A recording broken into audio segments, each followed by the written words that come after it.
come to my humble home. Look, Mr. Summers, I've got to get my aunt off this island. She's been this way ever since we came here. I'm just afraid if we don't get away soon, something dreadful is going to happen to all of us.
And out of their West Indian island comes a tale of terror and voodoo, of witchcraft and zombies, and all the weird black magic that the white man seldom sees. It is a tale of brother against brother and their love for a woman who lived with the dead. And it is also the tale of a young nurse who never believed such things could happen.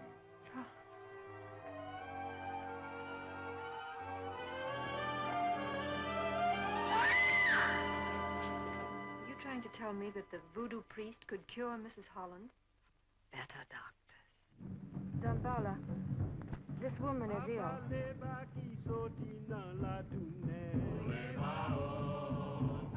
This is the ceremony of voodoo death, a ceremony that seeks the life of the woman who lives forever, who walks with the dead.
I'm back. All right. Fuck. Okay. I'm sorry. Okay, great.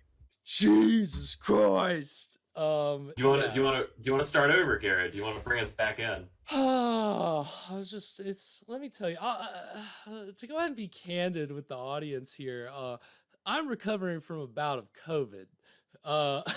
Yeah, there's a reason why I'm not in the Evan is studio joining tonight. us remotely tonight. So because of that, and somebody just had to go catch COVID. I don't want to blame it all on the COVID, but it certainly hasn't helped our technical difficulties tonight. No, I don't know what that microphone thing was super random. There was like some other source in it that was like random numbers, and I don't know. It's fucking strange. Don't know how that happened. So what are you going to do? Par for the course on this show. So again, this is the season finale of the Scream Stream. This is episode 10. We are wrapping it up tonight with a classic Bela Lugosi film, White Zombie, from 1932. We've already seen 2 Bela Lugosi movies on the stream. This is number 3, a great way to finish off the season. To just sum up everything that I was saying that you couldn't hear earlier. To try to wrap it. We've watched another Bela Lugosi zombie movie, haven't we? Yes. So our second episode was a Bela Lugosi film called Voodoo Man, and you may not know. I think I've revealed it on some of our most recent streams, but turns out that film is not in the public domain, unfortunately. So you will not find that episode on our YouTube page if you go looking for our, you'll only find one other Bela Lugosi episode of ours, which is the Ape Man. He's got all these Ape Man, Voodoo Man. You gotta, keeping the title straight is almost impossible. It's always something, man. It's always something, man. The Monogram movie. He's the man. Sure. The man, the myth. Right. He is really the man, the myth, the legend. And so that's what we're going to be, part of what we're going to be doing tonight is celebrating Bela Lugosi and his career. We watched Voodoo Man and we watched Ape Man. We kind of talked about the latter part of his career, the middle and latter part, and how he saw a lot of decline. Now we're talking about when Lugosi was in his heyday. And yeah, like Evan also mentioned, it's also another voodoo film. It's a voodoo zombie film. We saw, and let me tell you something. Bela Lugosi didn't just do 2. He did multiple other movies that unfortunately there aren't trailers for. I was hoping to show trailers for him tonight, But it turns out that Bela Lugosi, this movie in particular, is kind of instrumental with creating the whole genre that led to later movies like Voodoo Man, which also had Lugosi. So this is a very influential film that we're going to be watching tonight. It's a pre-code horror film. It's got a lot of great imagery, spooky imagery. It takes place. It's set in Haiti. It's about an American couple that gets wrapped up in basically a voodoo plot, and it's a lot of fun, and Lugosi is fantastic. And so, like I said, we'll go over Lugosi's career, we'll go over the history of voodoo zombie films again, learn what the hell pre-code means, learn more about what pre-code means and what was against it. Yes, thank you. Last week I was too loud with my audio, so this week I was like trying to turn it down to make sure I wasn't screaming at you guys. Screaming at the audience. Thank you for that, because it's calm down, Garrett. Hey, that's what Evan's here for. Here to rein me in. Yes, exactly. Goldilocks. Sure. We don't want you stressing out your COVID vocal cords anyway. No, they're already fragile enough. Now you're just right. Yes. That's... I hate that the audience is having to do that kind of troubleshooting for us, but I do really appreciate it, because then... But we're thankful. We're thankful, because then hopefully we avoid those issues as the stream goes on. And, this is also our first time with Evan being remote, so we're also kind of experimenting with that. And as you saw, if you joined us at the beginning, the technical issues. So Evan may get a little laggy from time to time. He's, but I think we won't. Here. But I don't think we'll have the echo problems that we've been having, because I think that might have been because our mics were when they're in the same room. I think it just every once in a while something happens. I just have to reset them. That's what we learned. So we're always learning. We appreciate the audience letting us know what's up. How we sound, maybe just fair warning, we have some very thematic weather for our season finale. It is a dark and stormy night, so very dark and stormy night, very gloomy night. If either of us, if the stream just shuts down, then at least you can guess why. Yeah, definitely. I could see it happening. You said you're just hearing thunder there on your end, right, Evan? Yeah, it just started just a few minutes ago. So we'll keep an eye out on that, see if, the power is flickering. Who knows? Maybe there's a ghost that's, will pay you a visit, pay us a visit here, give our audience a little treat. Maybe we'll ghost have streams past. Ooh, hey, who knows? That would be a nice special guest, but we'll see. Well, I hope the curse of Caligari doesn't come back. Yeah, I mean, it could very easily. I think some of the gremlins left over from the curse of Caligari still kind of weasel their way in the system every now and again. So we appreciate you guys helping us work those out. And if it happens tonight, then it'll just be part of the fun. So hell yeah. Well, thank you guys so much for joining us tonight. We're watching White Zombie from 1932. And I'm going to go ahead and turn it over to Mr. Evan Sink for another weekly installment of... What were you drinking? Garrett, what were you drinking? What was I drinking? I don't know. What the hell was I drinking? What the hell were you drinking? Well, the answer, what were we drinking? This week we are drinking a very, very tangentially related thematically related cocktail. We're drinking White Russians. White Zombie, White Russians. Very, very not really related at all, but I'll take any excuse I can get to have a nice frothy White Russian. Just delicious drink. Completely agree with that, Evan. As Evan knows, and anybody that knows me well knows, I love a good White Russian, and unfortunately I can't indulge in in them the way that I normally would, as I'm still in recovery. But I'm gonna have one, and just kind of chill on it tonight. I can't say no to a White Russian even. You know. Right? And especially, I'm here in my home studio. I've got my nice house robe on. I'm trying to go full Lebowski with this. You're So just trying really to keep it casual. embodying the Lebowski spirit full on right now. I am very inspired by it. And you're also, your hair and your beard combo is looking very dude-esque as well. I'm looking more like Jeff Bridges by the day. You really are. I mean, now that I don't have the beard, which join us for next season as I start growing out my facial hair, and we'll do a new facial hair pattern every season. That's the first tease for season 2. We'll have the reveal. Yeah. Maybe as the seasons go on, we'll have you guys vote on what I shave. What styles I'm rocking. Yeah, unfortunately, Sierra, I could see it being hard with Evan streaming to me and then you trying to watch us streaming. It's I imagine it's confusing. I'm trying to watch the stream while watching myself while having the movie pulled up in the other window, and it's very it's very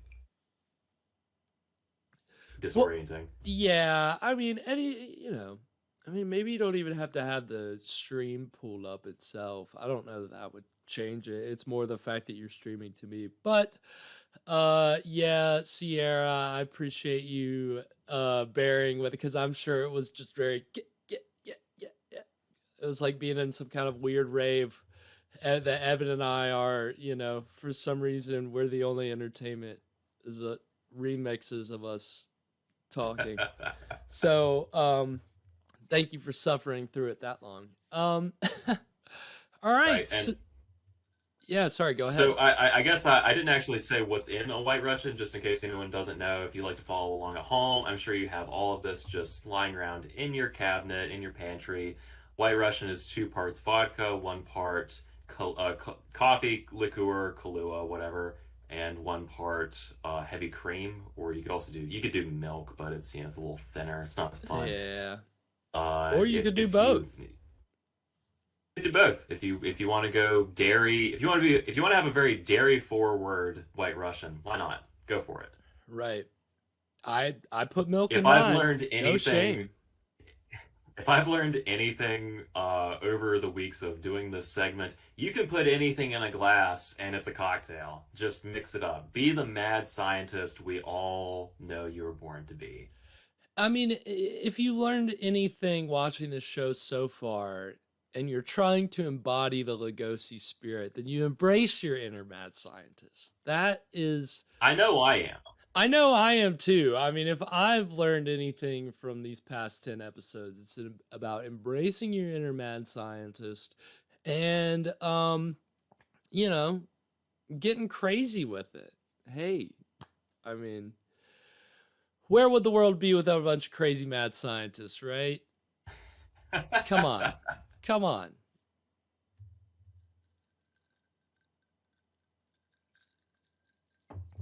Oh, well, White Russian, delicious as always. The beauty of a White Russian, you can make it as tame or as strong as you want it. You chill on it. There's a reason why it's the dude's drink. I will say that. Very chill. Yes, Fresh, please enlighten us what happens at the end of the new Doctor Strange. I think now that Sierra's out of the chat, I don't think anybody's gonna resist your spoilers too hard. Okay, wow, all right. You heard it here first. Spoiler alert! As Fresh Rogan, the Fresh Rogan spoiler corner that we have weekly. I'm not gonna say it because I'm just gonna let you read the chat. And Evan, are you seeing the chat? Have you seen? I can't figure out how to pull it up, honestly. I usually don't have to actually interface with the with Twitch. I usually just sit in the chair and talk.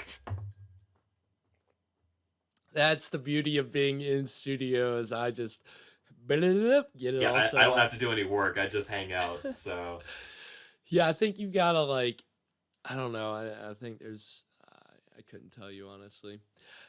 Wow. Well, Evan, if you don't want it to be spoiled, and pretend. yeah, don't look at the chat.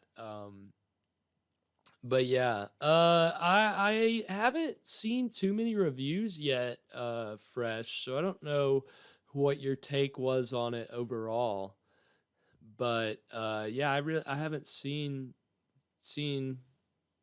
too many takes on it yet. So I love that Fresh gives a spoiler before he gives a review. It's very you know.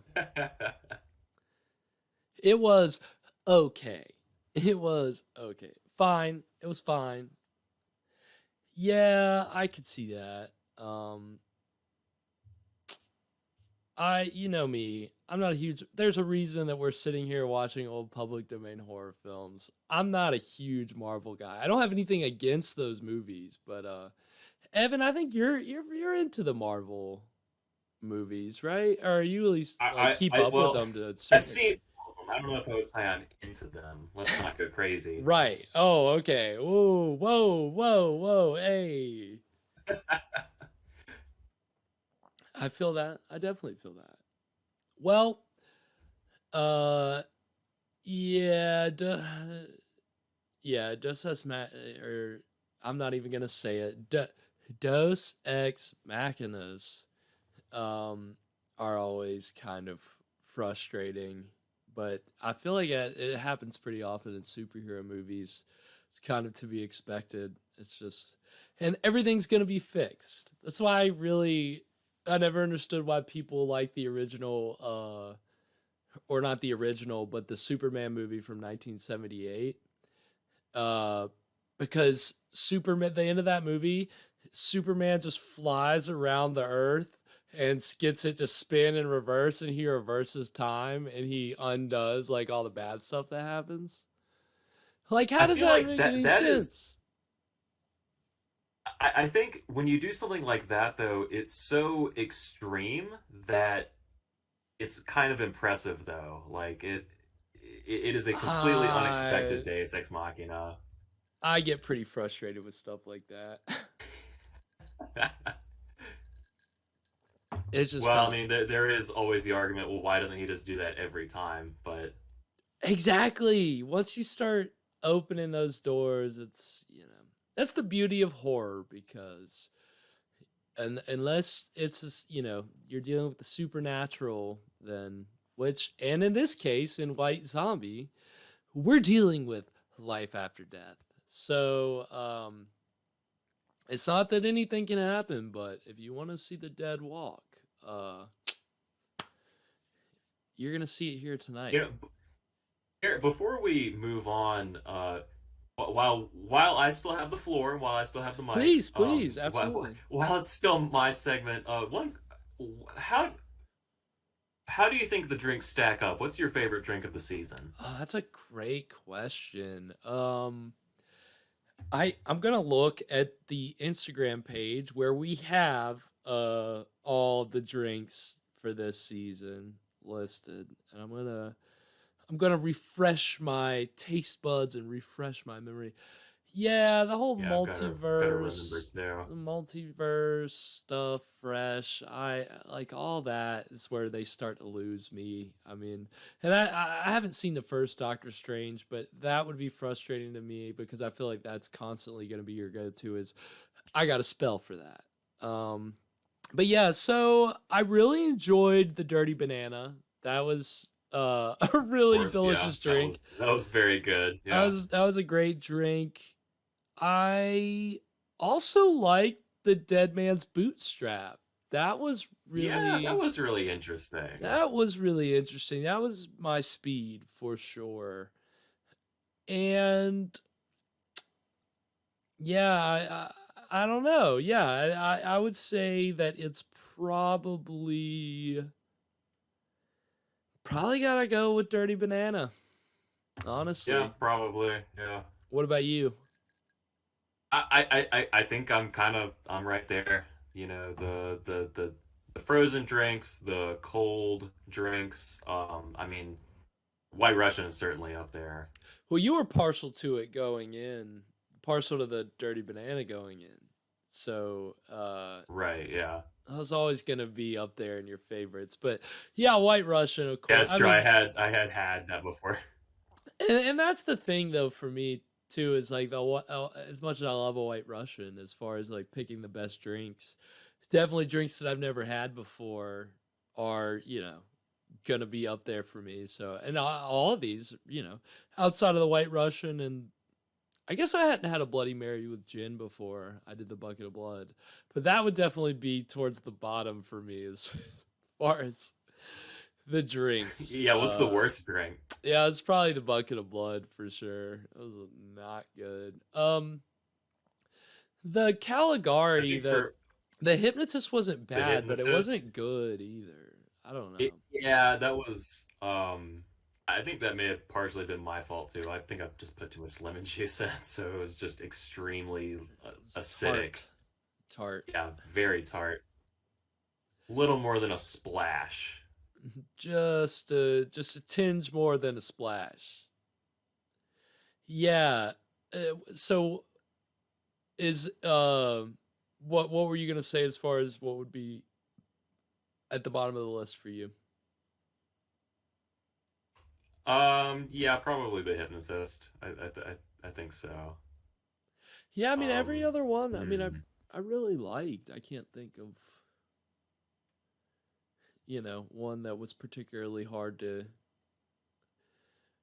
to finish, or Right, yeah. just like I don't All know. gone down pretty smooth. Pretty smooth. And so yeah, it's been a great segment. It's been a great segment for season 1. I'm excited to see where it goes in season 2. I'm excited to keep being introduced to new drinks and creating new cocktails and pairing it with these public domain horror films that we're bringing you. And then, even later on, well after the episode's broadcast, you can go get the ingredients and make it yourself and go and watch the episode. And Yeah. it's still a good time. Next season, what are you smoking? Hey, if it's legalized, man, we will add that segment in a heartbeat. Not to not speak presumptuously, but we could find room for that segment. We'll see. We'll see. We got to get a hold of the state senate.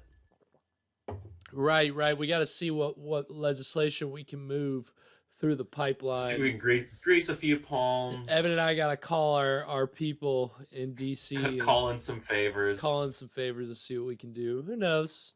I mean, certainly Fresh Rogan, if you wanted to bring us that segment live from Colorado, I believe that you certainly could. That would be a lot of fun. So yeah, who knows? Let's consider it. Let's keep it on Let's stay open to that.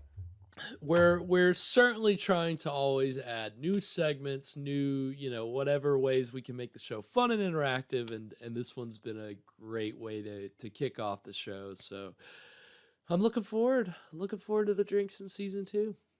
So all right. Evan, Without further ado. Yeah, do you? It's the floor. Are you ceding the floor? I yield the floor. You yield the floor. Okay, great, perfect. All right. Well, I think without further ado, we'll go ahead and get into it. It's White Zombie from 1932 with Bela Lugosi. This is a movie that I actually first learned about through the movie Ed Wood. I know Fresh and Evan are familiar with that movie, and it's I forgot that. I didn't realize that was in that movie. Right, and so that's a Tim Burton movie with Johnny Depp as Ed Wood, and it was in the 90s. And there's this older actor playing Bela Lugosi. He actually won an Oscar for playing Lugosi, but there's a scene where him and Johnny Depp's character are watching this movie, White Zombie, on television, and it shows a scene where Lugosi is like staring at the camera, and they do the classic close up on his eyes, and he's doing this crazy thing with his hands, and he starts doing it in the movie. And did Lugosi ever win a Oscar? Was the Academy around? No, God no, Lugosi. That was what was so ironic, is that this actor Martin Landau won an Oscar for playing Bela Lugosi, but Lugosi never came close to any kind of accolades like that in his lifetime. So it's kind of sad. Not even close. But I'd seen Ed Wood first, saw a clip from White Zombie in that, and I think then I was in a Dollar Tree and saw a DVD of White Zombie and bought it. And it's like, yeah, I was like, Lugosi, why is that? Yeah, I mean, when I like found out that there was this Tim Burton movie that had Bela Lugosi as a character, I was like, oh, fuck yeah, I gotta see this movie. So when I saw that movie, I was like, oh, now I gotta go see this other movie. And I gotta see how deep this rabbit hole goes. Evan, Fresh posted the link to the chat in the Discord, so okay, see, you should be able to get that popped up. Great. Yeah, so I sought out White Zombie, got it at a dollar store, and it is it's from 1932, so there's parts that are a little slow. It can get a little stodgy, a little stiff. Some of the acting is not great. Some, I mean, there's implicit kind of race issues throughout the whole thing, but there's also some blackface, which we'll encounter in the third act of the film. We'll make sure to preface that before it happens. And so this is one of those movies that is a product of its time. Like Evan also referenced earlier, it's pre-code. And if you're like, well, what the fuck is pre-code? We will dig into that. We'll dig into what the code is and what makes this a pre-code movie. And yeah, just dig into Lugosi, dig into zombies, and have a good time. So, Evan, anything before we get started? Any bets, maybe? Any bets? What do we think? So, Lugosi, I mean, I told you a little bit of information about this movie last night, but barring what I told you, Bela Lugosi, we're in Haiti. I don't. What do you think we can expect? I'm afraid I'm going to be right, but I think he might get shot again. That's a interesting. That's an interesting bet. We will see. I think that what we'll find is this is ultimately more satisfying than those Poverty Row films. I think this is definitely you're gonna find this is better than those Poverty Row films, and we'll get into kind of some of the behind the scenes production information that is like clearly kind of makes it clear, like, okay, this is definitely better than those Poverty Row movies Lugosi was doing later. But it was still, even at the time, this was considered low budget indie filmmaking, and so we'll dig into that and zombies and Lugosi and all that good stuff. Yeah, bro. The bro code. That's right. All right. So yeah, Evan, we'll see. Lugosi getting shot certainly would be par for the course, although this movie came first. So we'll see. So, all right. I think, Evan, if you've got it queued up and you're good to go. I'm ready. All right, then without any further ado, White Zombie.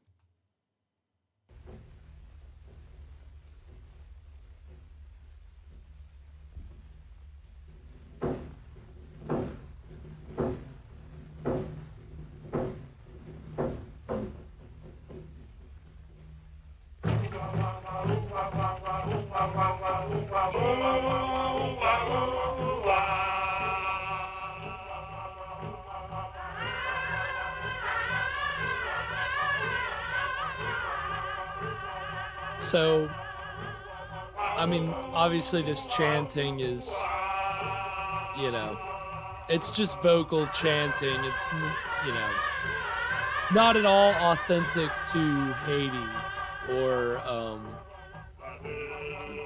any of that stuff. Mr. Dish Tinsel. Yeah, Dish. I forgot it. I didn't actually have a Twitch account. God damn it, Dish.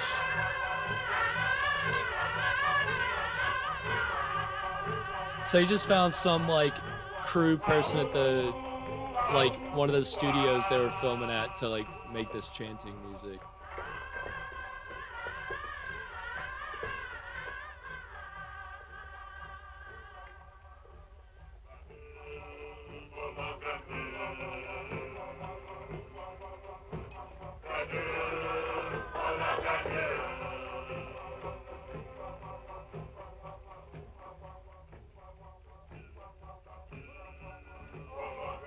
Looks like a burial. In the road?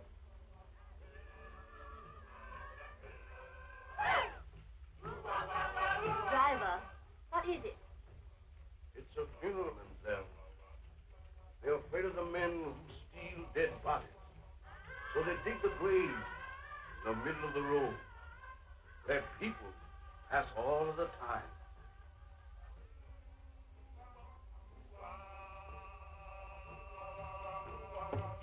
What year is this again? 1932. It was filmed in March 1932. You to our West Indies.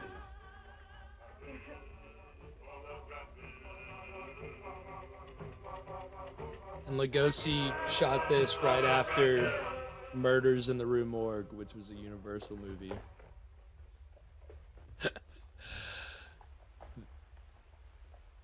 Ooh, that's cool. You're gonna get a lot of these Bela Lugosi basically I fucking you shots. But it's actually, yeah, I mean, it really is kind of a cool effect the way that they employ it.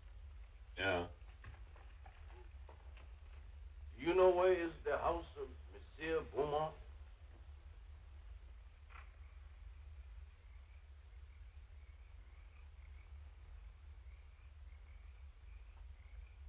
So you can see his wild facial hair that he has here.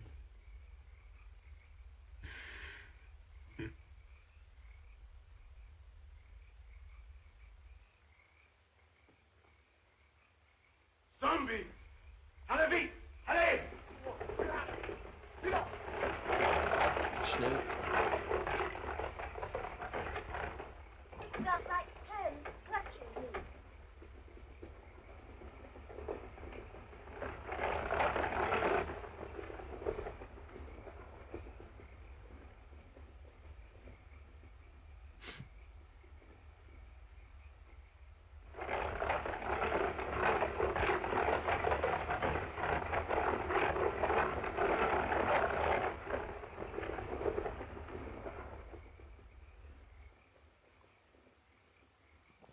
So these are literally the first on-screen representations of zombies.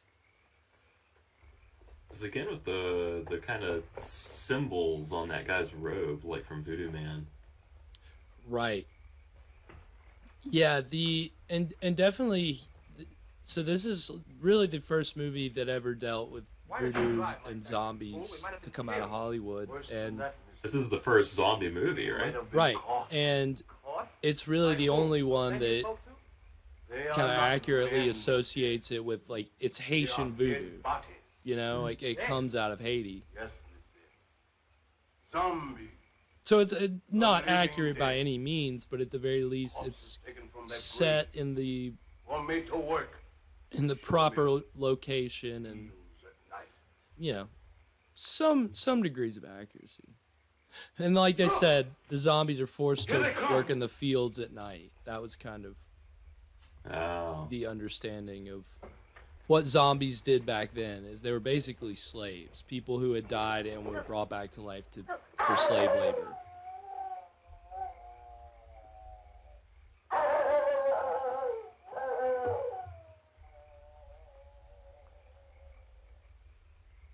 Excuse me, please.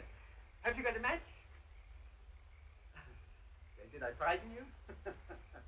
I'm sorry. I'm ugly enough, I suppose. No, it wasn't you. Something happened back on the road there. We stopped to speak to some men. Our driver told us they weren't men at all. He said they were corpses. Corpses? Surely you don't believe it, do you? No. Well, I don't know. Haiti is full of nonsense and superstition. They're always mixed up with a lot of mysteries that'll turn your hair gray. I've been a missionary here for, 30 years, and at times, I don't know what to think. Come, let's go in the house. Oh, yes. Huh? Come, Dick.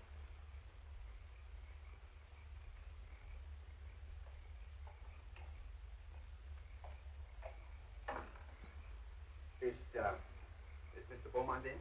You're expected, Dr. Bruner. Yes, I've been sent for to marry someone. Maybe.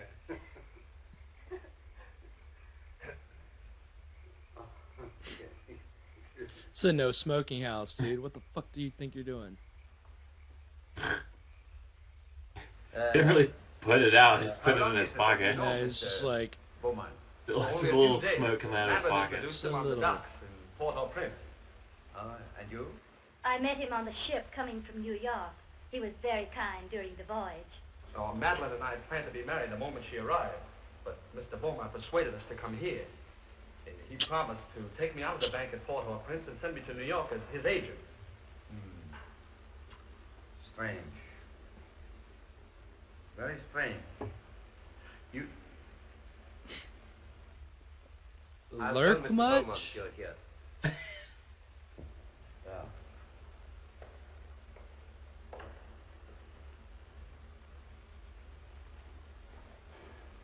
It's all right, isn't it, Doctor? Oh, I guess so. You see, I've only met Mr. Beaumont once or twice, but he never struck me like a man that would take the trouble to play fairy godfather to a young couple like you.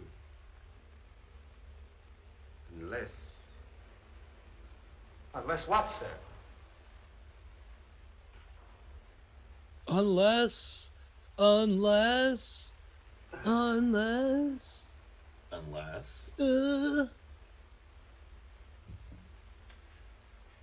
I suppose you'll think I'm a meddling old fool, but I'd feel a good deal better if you'd clear out of this place after you're married and have nothing more to do with Mr. Beaumont. The young people have arrived, sir, and Dr. Bruner. They're waiting in the reception hall. Show them to their room and tell them I'm out. No, wait. Perhaps I'd better see them. It might look odd if I didn't. Very odd, sir. Especially as Dr. Bruner is a trifle skeptical as to your motives, sir. Never mind my motives. Has that other person sent word yet? No, sir, not yet, sir. He's 24 hours late. I wish you'd Look keep at away those from pants. I know, man, dude. Could you imagine? I feel He'll like those make are trouble the for kind of you. pants Job You would needn't worry love to about have. that. I'm not afraid of him. Job I'm would not easily frightened, love sir. those pants. You should know that. But what you're planning I guess is to be dangerous. fair, though, with the Don't you suppose I know recent that, Silver? popularity of men's You don't even realize joggers what this that girl are means kind to of me. more I'd fitted sacrifice below the anything I have in knee. the world for her. Right. It's kind of similar, right? It's a good point. Nothing matters Yeah, if I can't yeah, I have her. could see that. I mean, goodness knows I love my joggers. They're very comfortable. I think you like Haiti. Most people that... What is the purpose of those pants? Like, do they just I don't. have I was really gonna say I don't know Neil, if they're you're like more than welcome. riding pants, like for I like think riding so, a right? horse. They're like jockey I don't wanna pants, think right? of Yeah, I think No, so. not at I'm all. not really not There's sure. there's a native family live out here that I've been trying to see for a long time. After this young couple are safely married, I leave. But surely you will stay for Safely dinner after the married? ceremony.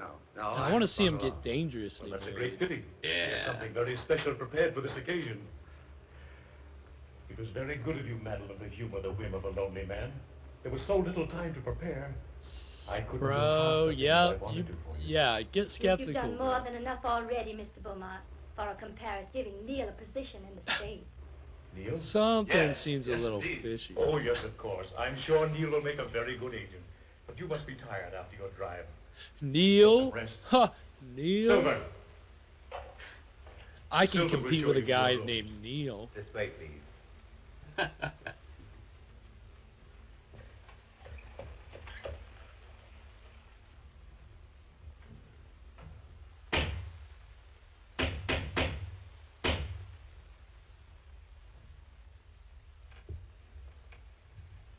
Again, this is the whole voodoo zombie thing where zombies act under the control of a like voodoo master and can do things like drive carriages and you know, work in factories and fields and things.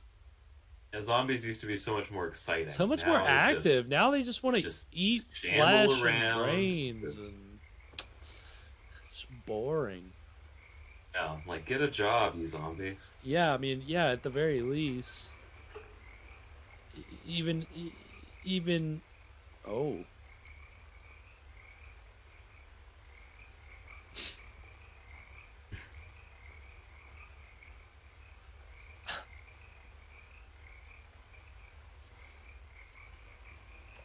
That guy probably looks ghastly enough without the makeup. Yeah. Yeah, I was gonna say it was a pretty nice makeup job. So the guy who did the makeup on this is the same guy who did the makeup for all the Universal Monster movies. Or not all of them, but most of the big ones. His name is Jack P. Pierce, and he's responsible for what we know Frankenstein's monster to look like, Dracula. I mean, Dracula's kind of more Bela Lugosi, but the Wolfman, this one guy kind of designed all these characters. Only one he didn't do was Creature of the Black Lagoon, which was designed by a woman, but then a man took credit for it. That's a whole other thing. Wow.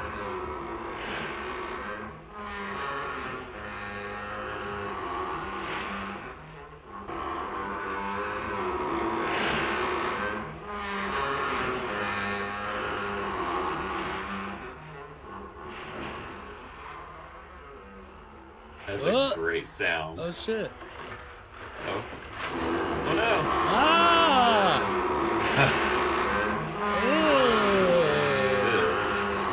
Yeah, He that's, falls in. that's rough. Throw him in the soup. Throw him in the soup. Frank Reynolds, icon. Learned his lessons from White Zombie.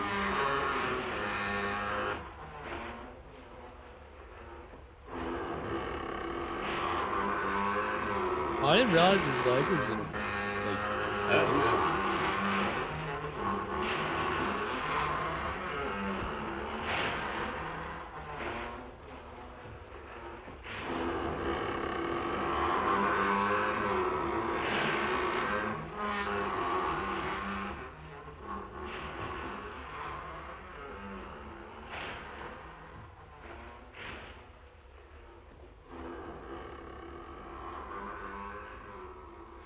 There's a pretty intricate shot going on right here.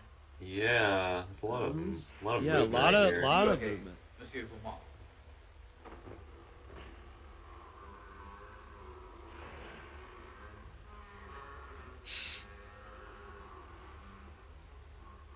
Hmm. Please. Please.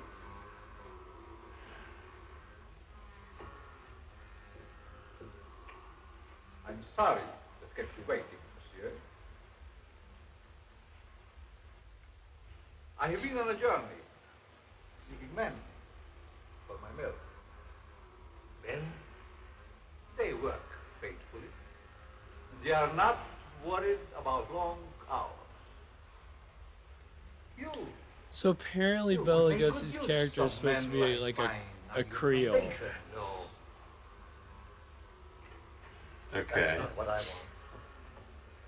This Hungarian. Then perhaps you wish to talk about the young European lady man. who came to your house. Yeah, I don't know how See her? much that comes across, but the roast tonight.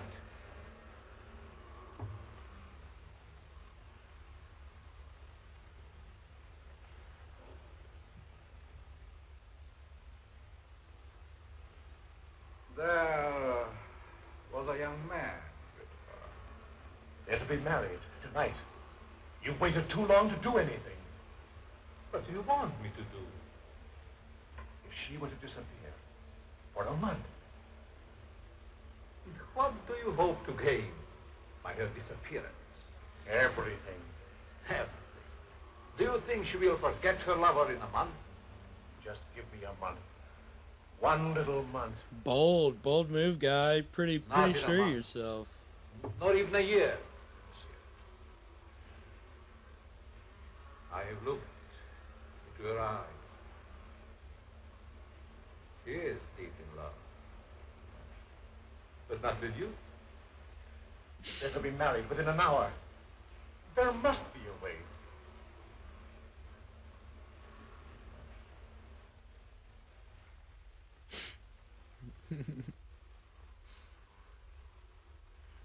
There is a way.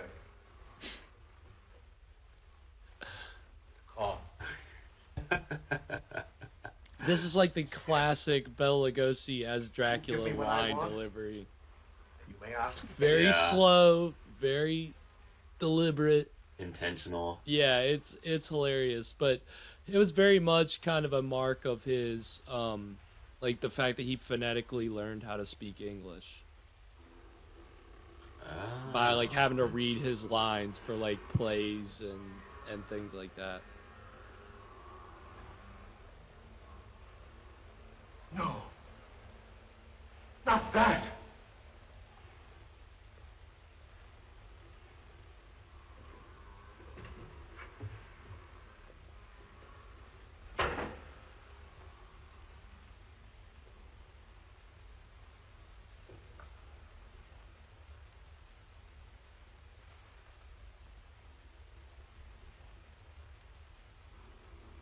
Only a pinpoint. A silver one. In a glass of wine. Or perhaps a flower. Take it. The time is very brief. You must do your share if I'm to help you. Keep it, monsieur. Keep it. You may change your mind.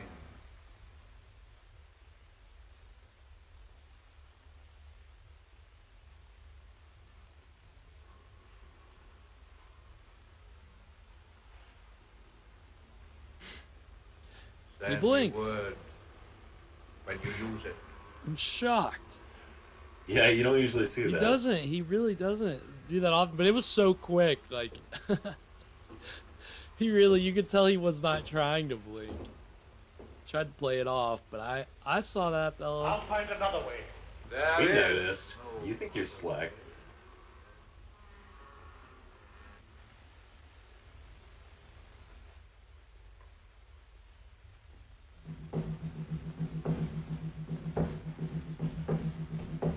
So this is pre-code. This is what pre-code is about. You see what she's wearing there? Nowadays, we wouldn't really bat an eye to that.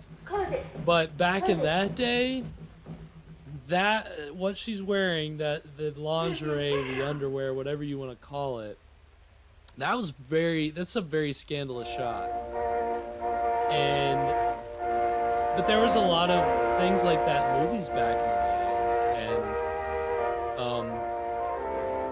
And in 1933, they started enacting this code that got rid of scandalous things like that. Heaven or hell, Anything that was Cracked down sexual or or anything close to nudity or This time you've been given. just- I can make you the envy of every woman. I mean I'd give my anything, whole life to make you religious, like, blasphemous. happy before it's too late. I mean, the motion picture code was a wild thing. It Don't do was it. kind of We can be in Port-au-Prince in half an hour. determined how every Hollywood movie played out for 30 years at least. Don't spoil everything now. So what you're saying is movies got less fun for 30 One years. last gift before I lose you forever. Yep, a lot less risque.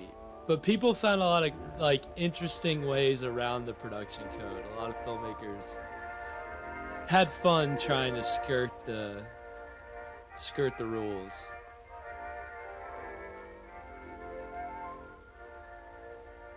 But horror movies had a hard time once the code came around and weren't produced for like a period of about 3 years, from like 1930, like around 35 to 38, 39. Maybe more 36 to 39. But the code just got too strict as far as what horror movies could and couldn't show. We are gathered together here in the sight of God and in the face of this company to join together this man, this woman in holy matrimony. All right, and that's going to take us to the first break. So, that was Act 1 of White Zombie. We've had a decent amount of Lugosi action so far, I would say.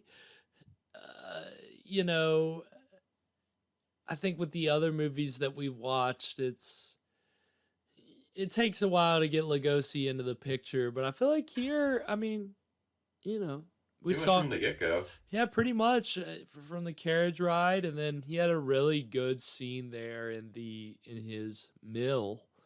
So, you know, I think already we haven't even gotten into the good stuff yet, and gotten some decent Lugosi scenes, some amazing shots of his eyes.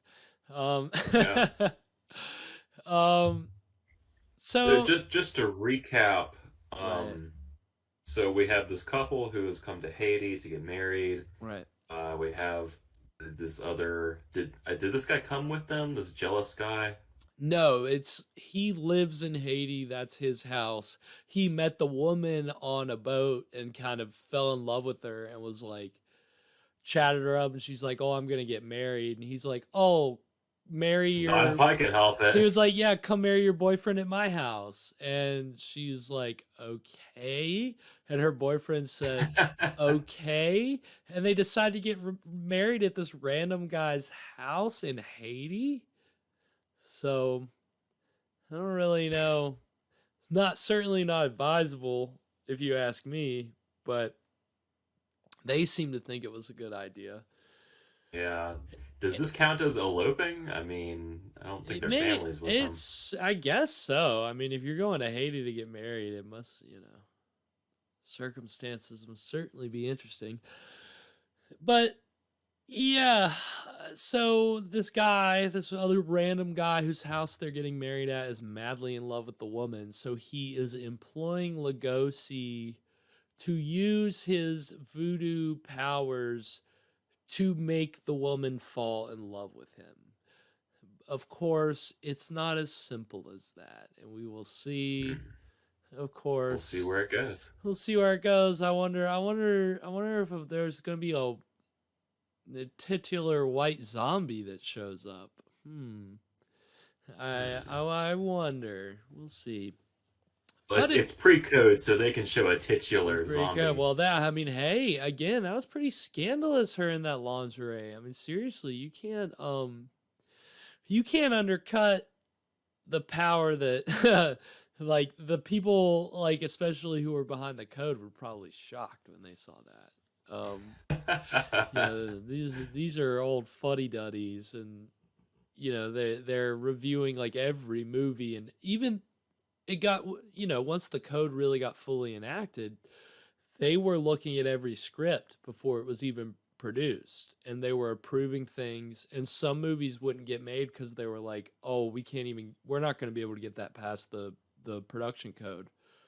And so it really determined a lot of what came out of Hollywood during the golden age. Look, it's not that we're against the sex in the movies, but it's in every movie. We need to switch things up a little bit. Let's just tame things a lot. Let's just. We're tired of it. We're tired of all this sex and all this. I'm tired of seeing women's ankles and. Do something else. Yeah, do something else. Get more substantive with your stories. quit relying on sex to sell your movie. Yeah, maybe it was all about artistic purity. Maybe that's what the code was really about. Yeah. Not about cheap exploitation. And that was, again, that was how a lot of exploitation movies got around the code, is that they said that, well, this is an educational film. This is to teach people about the dangers of this thing. And that's why you have movies like Reefer Madness, and there are other movies like, there's this famous exploitation film called Mom and Dad, which showed like a woman giving birth, like real footage of a woman giving birth. And it was very, that was very controversial, but they got away with it because it was educational, right? But it was made by an exploitation filmmaker for the purposes of being exploited. So people found ways around the production code.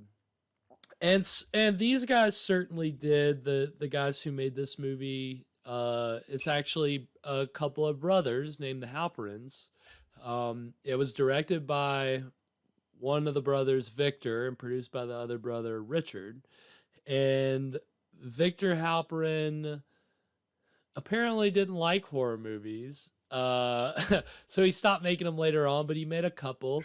So the trailers that we have coming up, the first trailer is for the horror movie that him and his brother made right after this. It's a movie called Supernatural, which I haven't seen, but there was a trailer for it. It looks pretty good.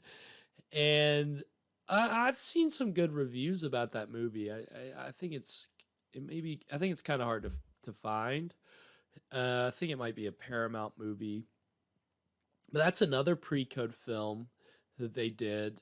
And then the other trailer that we're going to be seeing is for a Lugosi pre-code film that was kind of the next big thing that he did after White Zombie as far as horror. It's actually not a real trailer. It's a fake trailer for a movie called The Black Cat. It came out in 1934. The original trailer, the movie was real, but the movie's real. The original trailer does not exist. So somebody made a fake trailer, and I really like it.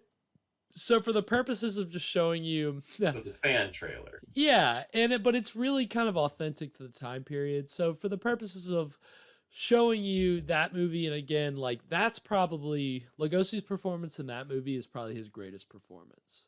So the whole idea of tonight peak is Lugosi. Celebrating peak Lugosi, and this is in the middle, and it really peaks with the, he did a bunch of other movies in between this and The Black Cat, but The Black Cat was his next great horror role after White Zombie. So we're going to see a fan-made trailer for The Black Cat, which I'll probably have to cut during the rerun, but I want to go ahead and show it now because we can get away with it right now. Get away with it right now, and I just love it so dang much. It's such a great movie.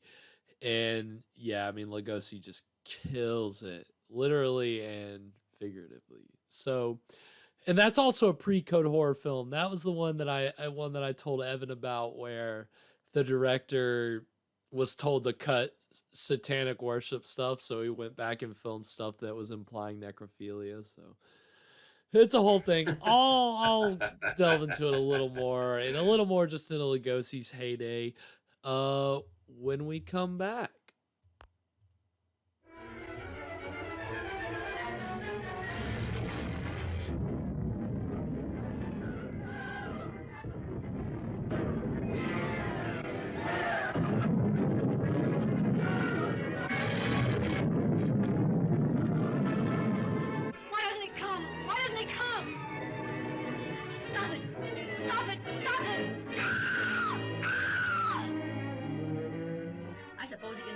After I'm dead. She may be more dangerous now than when they had her locked in a cell. Hammond wants our money. He murdered me. You are next. What's this?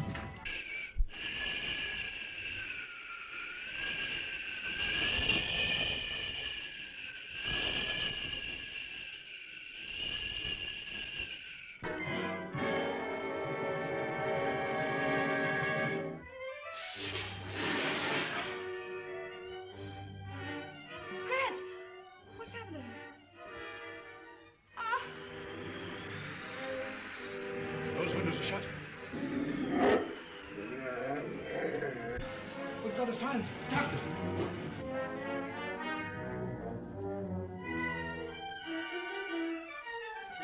Why'd you bring me here?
Did you ever hear of Satanism, the worship of the devil, of evil? Apollo is the great modern priest of that ancient cult. And tonight, dark of the moon, the rites of Lucifer are celebrated.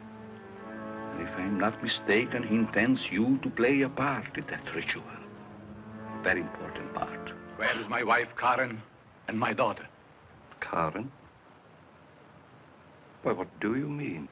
Where is she?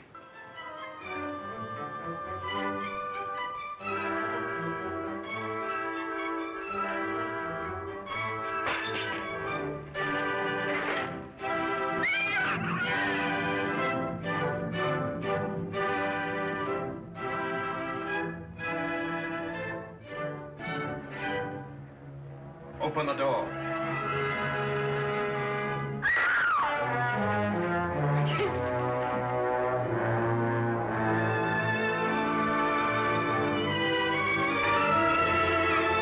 Come, this way.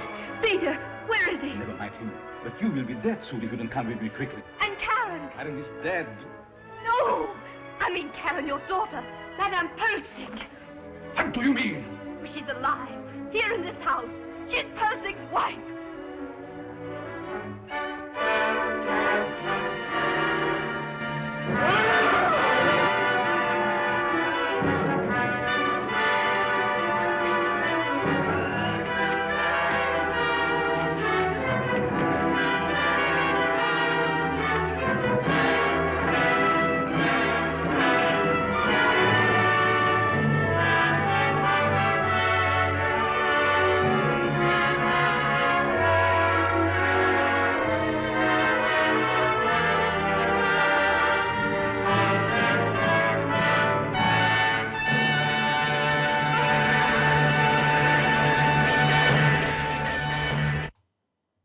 And we're back. So those were the trailers for the Halperin Brothers film Supernatural and for the Universal film The Black Cat, which has Bela Lugosi and Boris Karloff in it. That was the first time that they starred together in a movie. Two of the greats. Two of the greats, and that's definitely their greatest film together. They would go on to make, I think in total, they did 8 or 9 films together.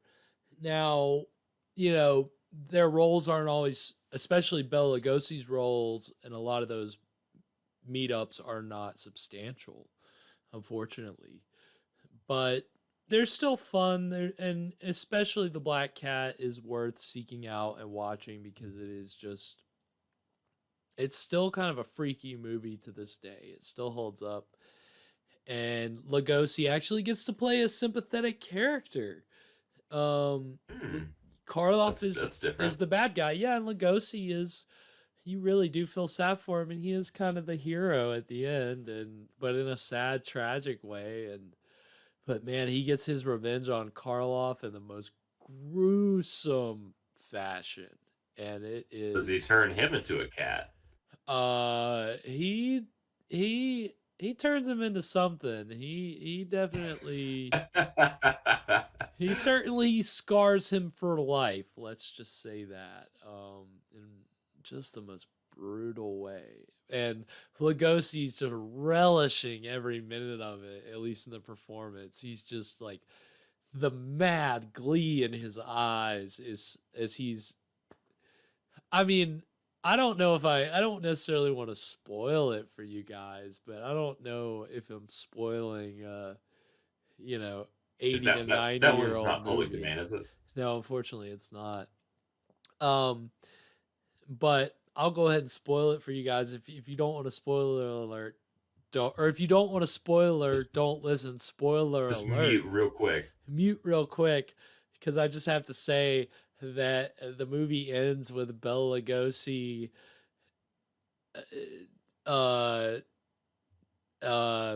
skinning Karloff alive, like tearing the skin off of his body, and you see it in silhouette. Oh my god! You see it in silhouette.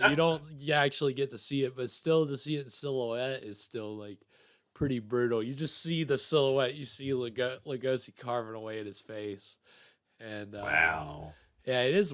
That is wild. It is a wild movie. It's one of my favorites. I first saw it when I was like 7. Like I got it on VHS. Like we went to Concord Mills. It was my first time going to Concord Mills, and and we went to this big video store, and I was like, "Oh, here's this Boris Karloff movie. Can I get this?" And it was like, "Yeah, sure." I want this one. Yeah, I mean, I would do that all the time, and anytime I saw Boris Karloff, Vincent Price, you know, Frankenstein, whatever it was, but I want this. And if we were going into a store like that, it was pretty much a given that they were going to let me get one, you know, at least one DVD or video or something. So, but that was a VHS tape, and I definitely did not understand all the crazy stuff that happens in that movie at the time. It took me a long time, but it's one of those I watch continuously because it still holds up, at least for me. So check out The Black Cat, great pre-code film. We're getting back into more Lugosi pre-code. Again, this was 2 years before The Black Cat. White Zombie was in 1932. And this was still the time that Lugosi was being billed as Bela Dracula Lugosi on like posters and promotional materials. And it happened for a while, and kind of intermittently in his career, he'd be billed as Bela Dracula Lugosi.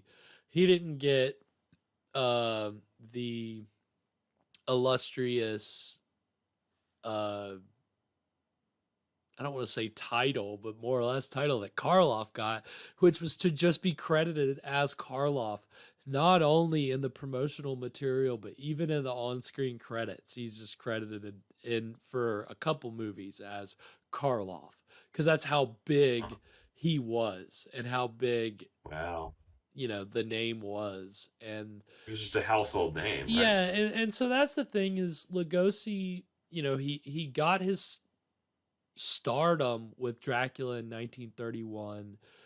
He did this movie the next year. He kind of peaked in 1934 with The Black Cat. He went on to have some great roles after that, don't get me wrong, but as far as his heyday, I mean, it was really just in this short span of time, but it never got where he wanted. And it was to the point where in 1937 he put out an open letter to casting agents saying, like, I can do more than horror. Like, don't just, like, he was so sick of typecasting. And unfortunately, he just couldn't escape it after Dracula. So, did Karloff ever do anything other than horror? They were kind of rivals, at least in Lugosi's eyes, right?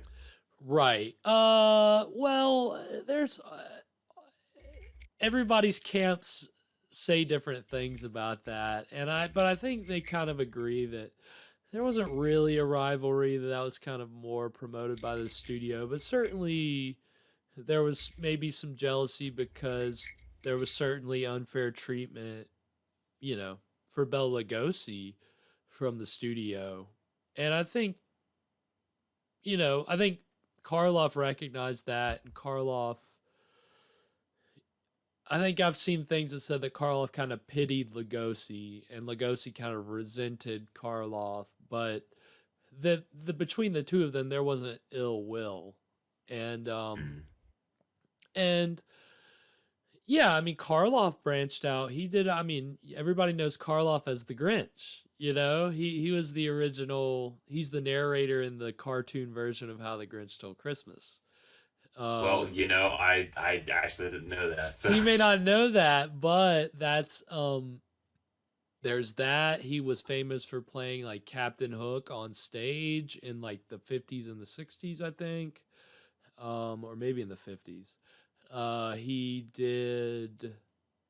He was really famous for this play called Arsenic and Old Lace, which Lugosi ended up touring, playing Karloff's part at a certain point.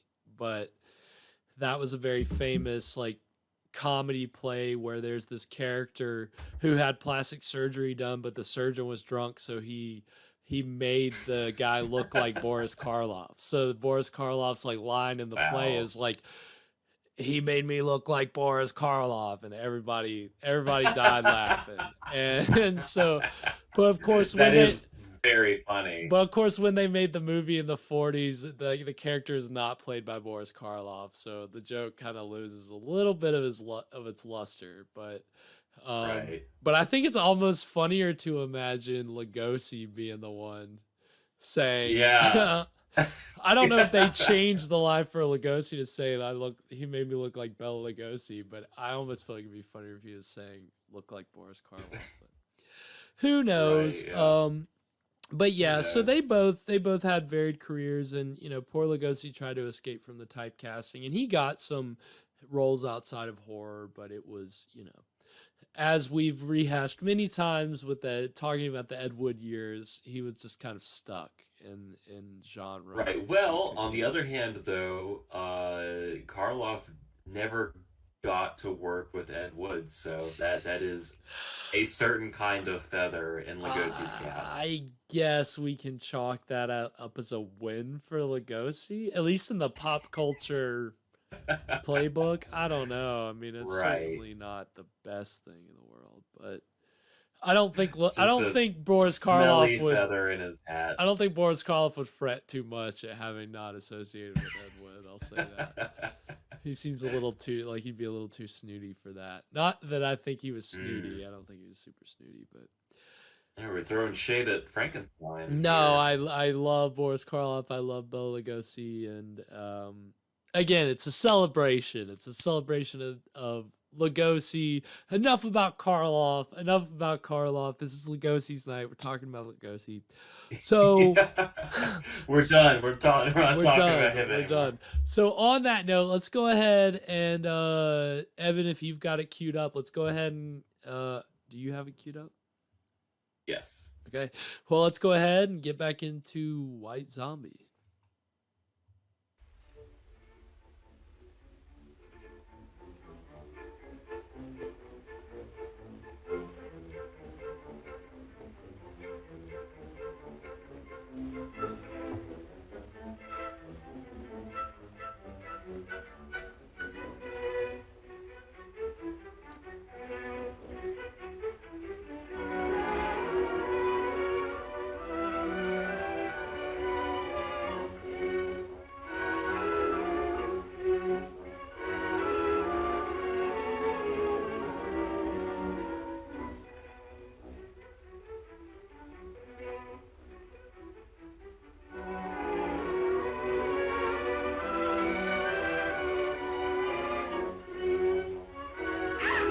He's looking very devilish.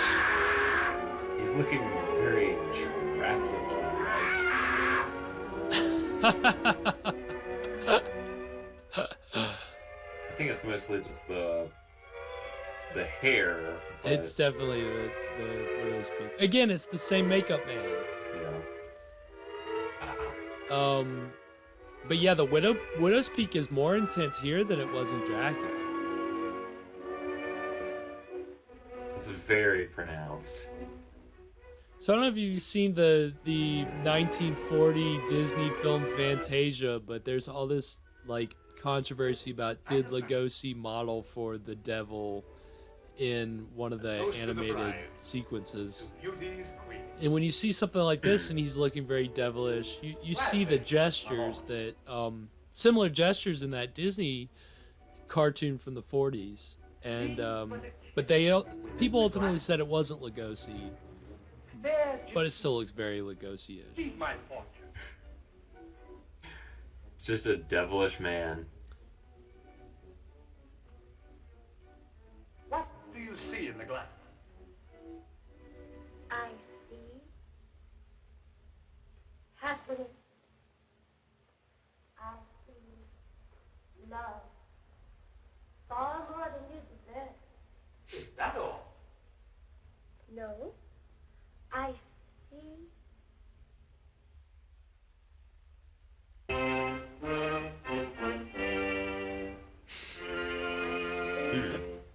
What is it? I see death. Madeline.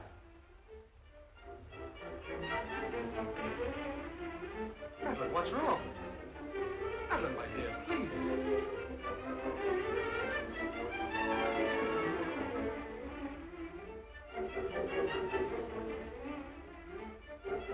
Oh,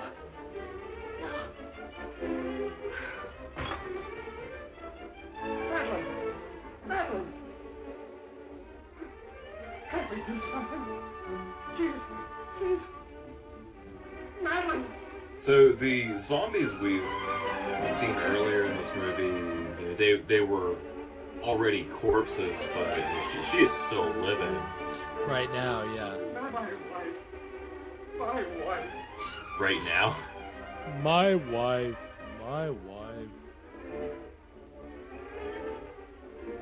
God, those eyes, man. I love how she closed one eye and then the other. Oh, it's so wild. Such a wild shot. Love that. I love that. I do too, man. How old do you think Lugosi is here? How old? Oh gosh, Lugosi just always looks like an old man. I really don't know. I'm gonna guess.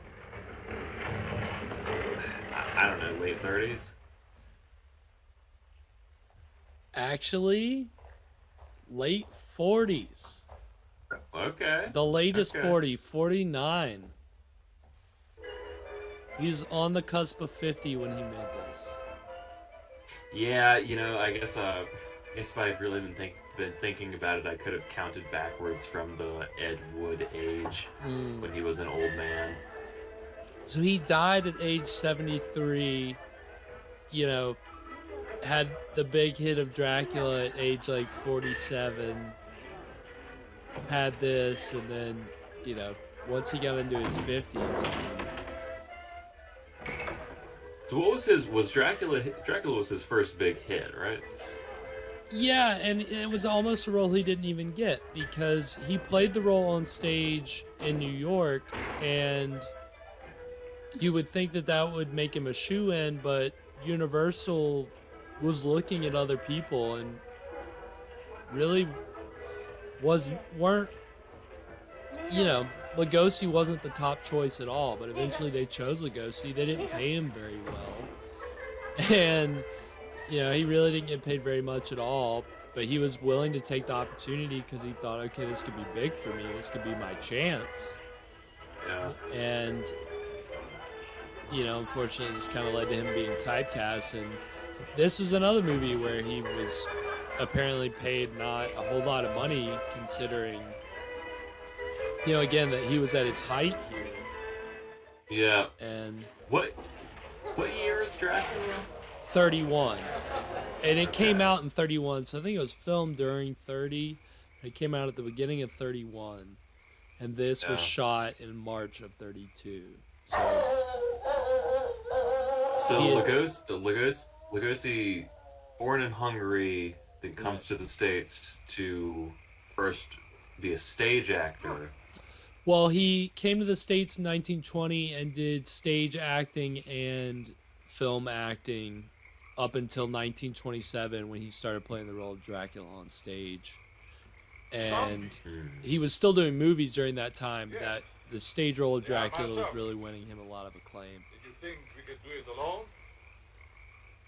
In their lifetime, they were my enemies. I like his hat. I know. It's that hat. My master. That hat. Secrets I tortured out of him. One Gelder, the swine, swollen with riches. He fought against my spells unto the last. Even yet I have struggled tight. His Excellency Richard, once Minister of the Interior. Garcia, Brigand Chief. Marquis, Captain of Gendarmerie. And this is Chauvin. Love that. High executioner. Yeah. Almost executed me. He's struggling a little bit. It looks very uncomfortable. I took them. Just as we will take this one. What's her name? Take, well, I don't even remember her name. She hasn't even made an impression on me. Tear me to pieces.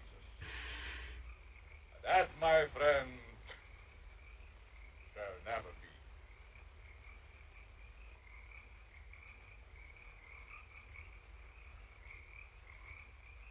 This hand thing is kind of his signature in this movie.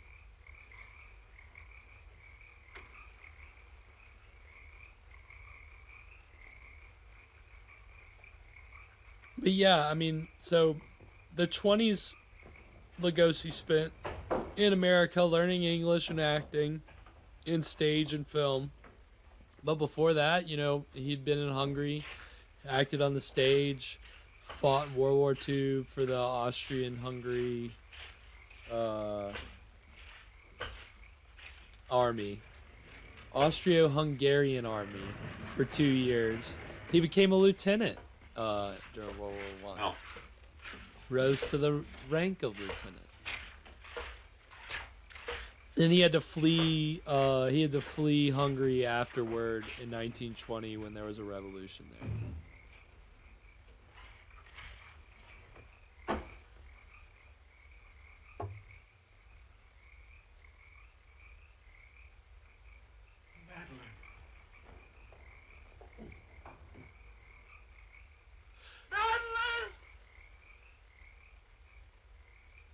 So when this was recut for the code, like all of this stuff with her in the coffin was cut.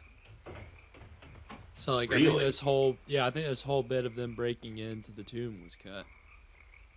This is considered scandalous? Well, again, this was like the horrific stuff that they considered too horrific.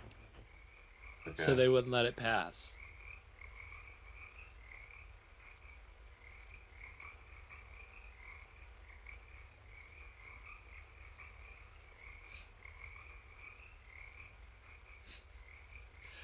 Nice set grass.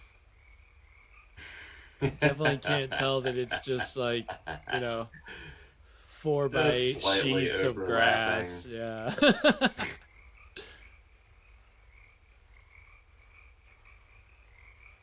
Cool cemetery set, though, I gotta say. It really is. And this movie, a lot of it was shot on Universal sets. At Universal Studios, which is why this kind of has the look and feel of a Universal horror movie to a certain degree. Some of it was also filmed at the RKO studio as well.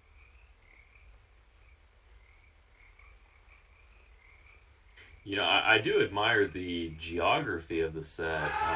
You know, it's got the kind of Caribbean hill kind of feel to it. You know, I can't speak. I've only been on one Caribbean island, but there were sure a lot of hills like this. Or else what? She's not dead.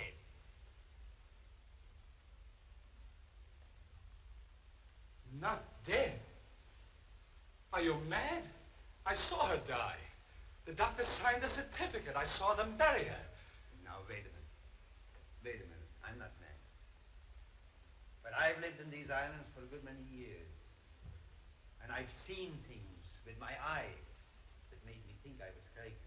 With my own two eyeballs. Superstitions in Haiti that the natives brought here from Africa. Some of them can be traced back as far as ancient Egypt. And beyond that yet, in the countries that was old when Egypt was young. Yes, but what has that to do with Madeline? I kissed her as she lay there in the coffin. And her lips were cold. Cold. Let me explain. Now, just a minute. I'll explain. Wherever there is a superstition, you will find there is also a practice. Now, do you remember what your driver told you the night he took you to Beaumont's house? Oh, about those horrible creatures we saw. Yeah. He said they were corpses, taken from their grave. Now, wait. Now, that's the superstition. Now for the practice. The ghouls that steal the dead corpses from the graves are supposed to put them there in the first place. Do you mean that Madeline was murdered so that somebody could steal her dead body? What? I wonder if that's her what it body, could yes, be. but not her dead body. That's what it Well, surely you don't think she's alive in the hands of natives? Oh, no, better dead than that. Excuse me, please. Have you got a match? I will say this is where you're gonna start seeing some of the more colonialist, imperialist kind of themes coming out. And one thing I didn't really realize the first couple of times I saw this movie is that and I don't know if you were aware of this, Evan, but the U.S. occupied Haiti between 1915 and 1934. Why isn't it possible to play France? So during the time of this movie. I didn't actually know that. I did not know that either. So that provides some important context.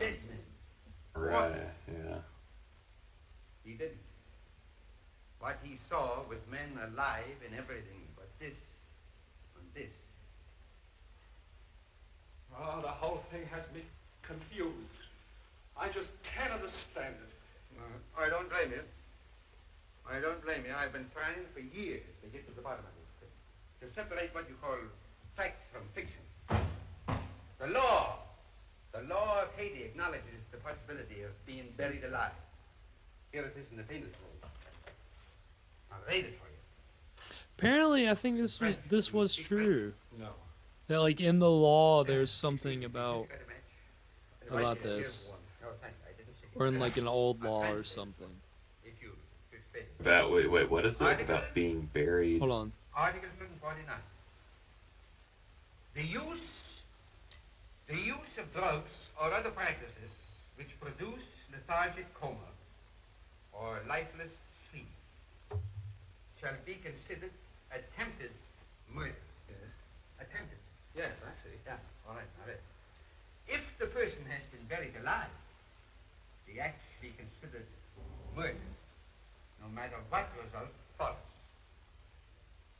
Beaumont. Say, you said you didn't understand why he was so interested. 2 plus 2 equals. Like I have no clue how he got there, but at least he's wising up. I wonder if this is this guy that clearly wanted to bang my wife. Make it such an example that every witch doctor in Haiti will be shaken in his fangs. But we can't do this alone. Can't the authorities help? Neil, my boy, you don't know these islands. The native authorities are afraid to meddle. I'm not. I got friends among the natives. They'll tell me things that no gendarme could ever get out of. Because I'm a preacher, they think I'm a magician. What? Before we get through with this thing, we may uncover sins that even the devil would be ashamed of. Oh, these witch doctors.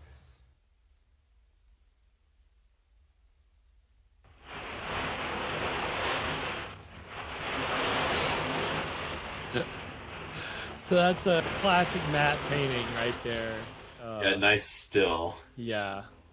Well, it's a painting, dude. So is that too. Or The top nice of that. painting.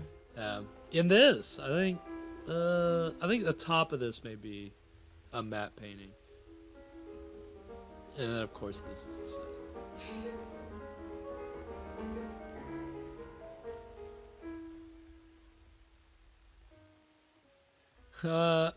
It is. That's exactly what it is, Fresh. Missed the movie.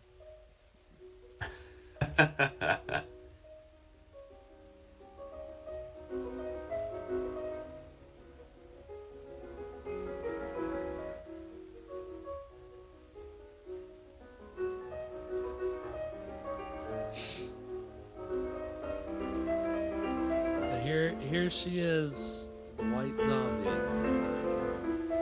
White Zombie, ladies and gentlemen. Rob Zombie, ladies and gentlemen. Which, if you don't already know, clearly this movie was the influence for the name of Rob Zombie's band, White Zombie.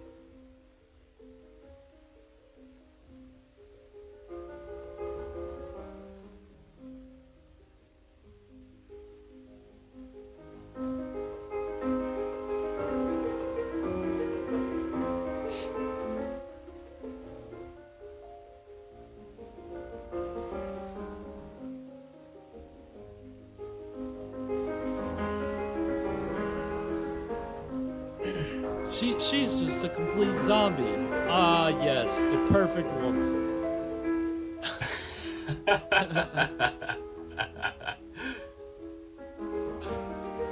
At least that's what they would have said in 1932, almost certainly. Yeah, back then. Oh, and it never talks back, and yep, just the perfect plays woman on the piano. Bring back the light to those eyes. I was a man to do this. But if you'd have smiled on me, I'd have done anything for you. I love, You can like, do anything. that. I mean, I've seen people who are normally playing the piano play it that way, where they're, like, not even looking, they're just playing. Soul It's is gone. It's Yeah. funny to me when it's somebody who's bear the clearly not actually playing the staring piano. Right, yeah. Oh, forgive me, Madeline, forgive Yeah, me. anytime you see I can't bear it any anyone, longer. like anyone I will acting take you on back. the piano, it's always something like that. They're Right. Back to the grave, monsieur? No. You must put the light I feel like back it's kind in of your hard eyes. to, like, And convincingly bring laughter to her lips. pretend to play the She must piano. be gay Oh, and for happy. sure. You Ah, paint a oh. charming picture, So monsieur. it's very hard One that I should to like to mime. see myself. Mime well. Yeah, without just, just playing. Right. That's kind of cool.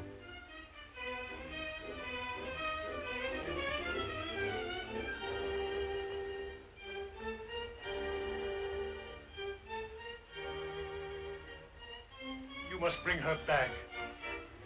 Aren't you trifle afraid, monsieur? How do you suppose those eyes will regard you when the brain is able to understand?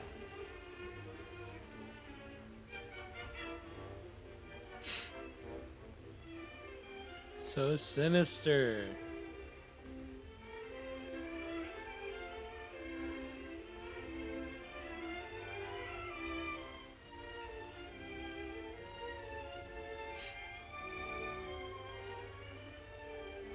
I wonder if he's communicating with her there. Hmm. Well, he's got the thing with the hands. Better to see hatred in them than that dreadful emptiness. Perhaps you're right. It would be a pity to destroy such a lovely flower. Let's drink to the future of this flower. A glass of wine? Why do you keep using the word flower? What's that about? Silver, bring wine. We have a toast to drink.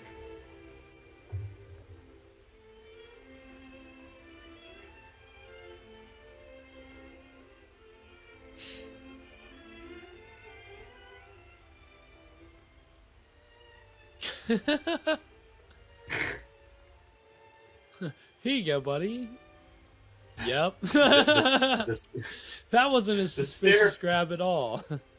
The stare felt a little unnecessary. The future, monsieur. Not nefarious, not one bit.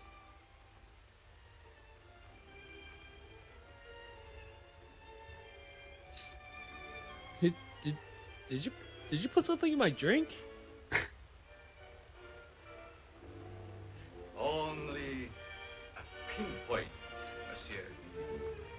In a flower. Or perhaps a glass of wine? Oh. He's so good at being sadistic, man. He's just fucking... It's wild. What are you trying to do to me? I have other plans for mademoiselle. And I'm afraid you might not agree.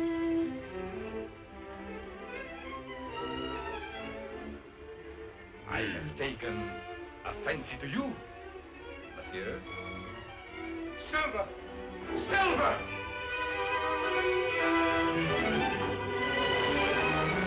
Oh, shit. Yeah, you see the fucking light bouncing off his eye right there. Jeez. Yeah. See, this movie was shot at night in 11 days.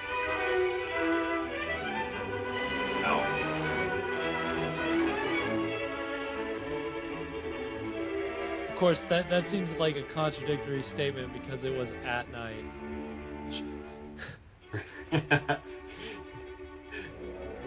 This movie was shot in 11 nights. 11 nights.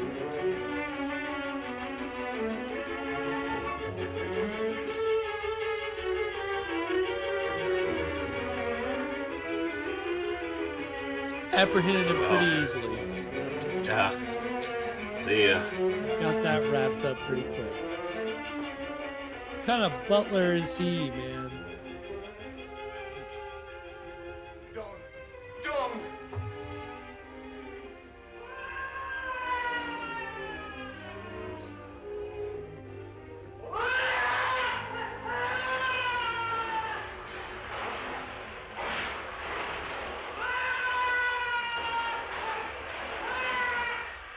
Did you see him hold his nose before he went in?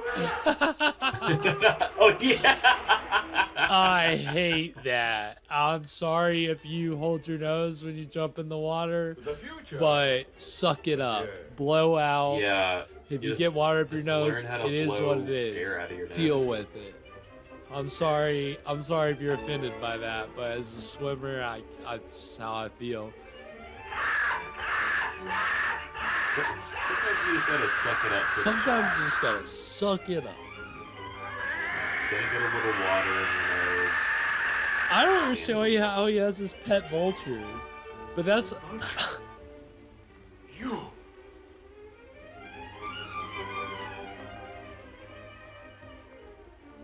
Jeez.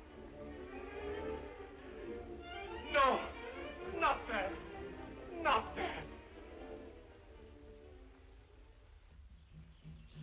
All right, so that is going to take us to the second break. Yeah, so we are 2/3 of the way through White Zombie, and we've gotten to see a fair amount of zombie action. We just got to kill, like a legit kill, so that's something. Poor Butler. Yeah, poor Butler. I mean, I don't think holding his nose is going to help him very much where he's going, but, it is what it is. Yeah, it just irks me. I just can't let it go. Not something I can let go easily, but I'll try to move on. Anyway, no, so, and I think what we've gotten here, which is what, again, we've said tonight's all about, is prime Lugosi. Especially this Lugosi Prime. This last little bit, I mean, he's just lording over the whole proceedings, man. He's chewing the scenery. He's just killing it. Absolutely. It's everything that you want out of a Lugosi movie. And again, there's just so much more I think Lugosi's getting so much more of a spotlight here that he doesn't get later in those Poverty Row movies. And again, I think it's probably because the movie's being shot in 11 days and, you know, they're at least using Lugosi for a week. So you're just automatically going to have the opportunity to do more with him than you probably are with those Poverty Row movies. And the budget, I think, here was, you know, significantly higher than a Poverty Row, but still pretty low. It was like 50,000. Yeah, it was like $50,000, and again, they were using sets from other studios and recycling a lot of stuff. But again, I mean, all things this considered, set that they're on right now. This set that they're on right now feels kind of impressive. Are they recycling this one? Oh, for sure. And I don't know, because I mean these so that's the thing about this movie. It really is an early example of pure independent filmmaking. These brothers, I don't know if they had done anything before this or not, anything super prominent, and so they didn't have much of a reputation going into this movie. But somehow they were able to. So they didn't have a studio, they didn't have their own sets, but they did have this producer who I think helped them get access to these sets, because I think the same producer got access to the same sets for another horror movie that we'll watch later on the show, called The Vampire Bat, which is really good. They also shot on the Universal backlots. I'm not sure if these scenes were shot on the Universal lots or the RKO lots. I think it might have been the RKO lots. But yeah, I mean, it really, you know, there's a lot of atmosphere, and there's, you know, certainly much more than we get with the Poverty Row. You gotta give it up for that. More production design, which we can appreciate here. And yeah, I mean, again, this is the first zombie movie ever. And I think that, I mean, I don't know, Evan, were you aware of that? Is that like something that, have you ever thought not about? Before, yeah, not before today. You know, Right. I always think of the first, I mean, you know, I always think of the first zombie movie as Night of the Living Dead, but of course it's kind of a different kind of modern.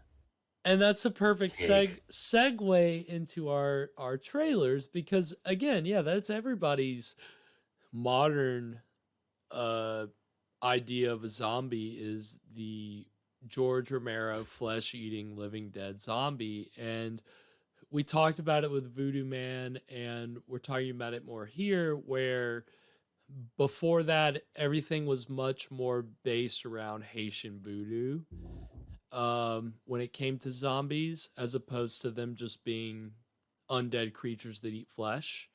It was much more associated with rituals and you know, voodoo as a practice. And you know, it didn't get this movie's probably the most that it got explored in the context of it being in Haiti. And you know, also the idea of zombies being slaves. And later movies, you know, we saw some trailers earlier. There's a movie called I Walked with a Zombie from RKO, which is really, it was a big hit, but it's kind of takes a lot of stuff from White Zombie, and also I think it's like a take on a Shakespeare story as well or something. So it's like, it's a wild movie, and it's kind of a famous early example of the zombie film as well. But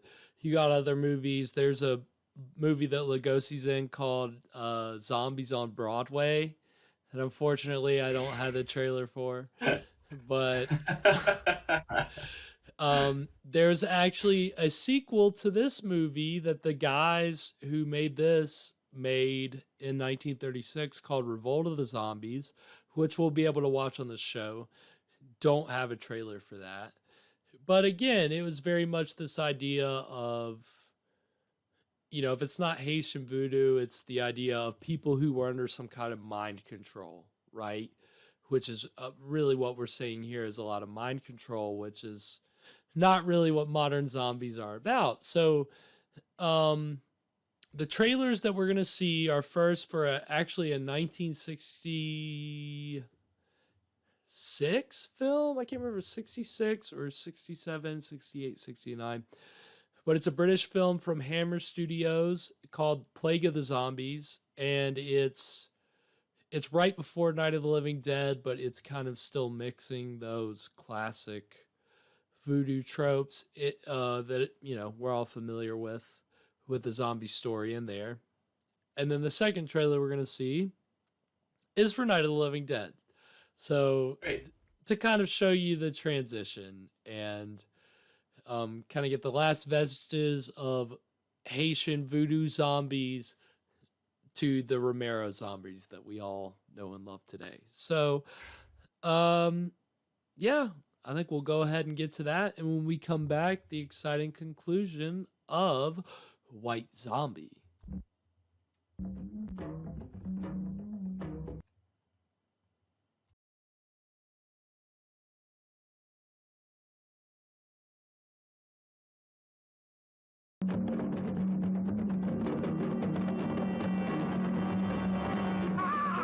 This coach is bound for a terrifying destination.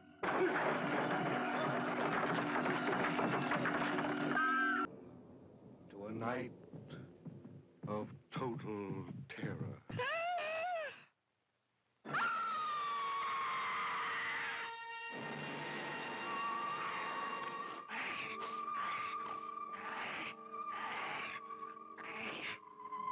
Night of the living dead.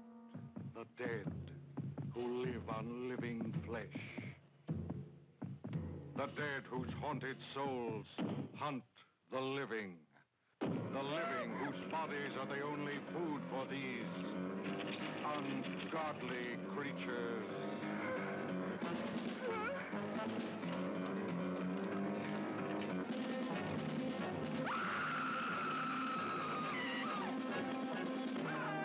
Night of the living dead.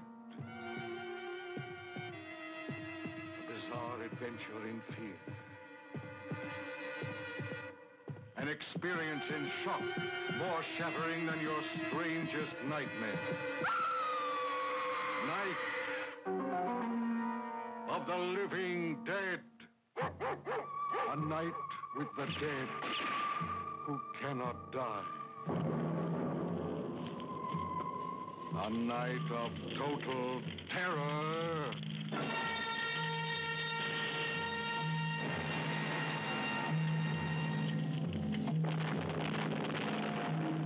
Night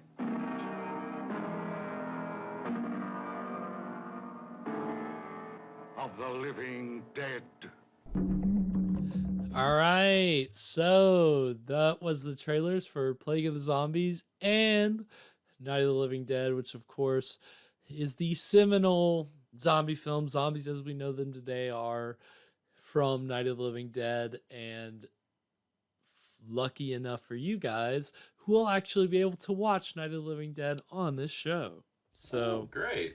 Yes, it is public domain, and much to the filmmakers charging. I feel bad for them, but lucky for us, it's public domain. So I'm sorry, Garrett.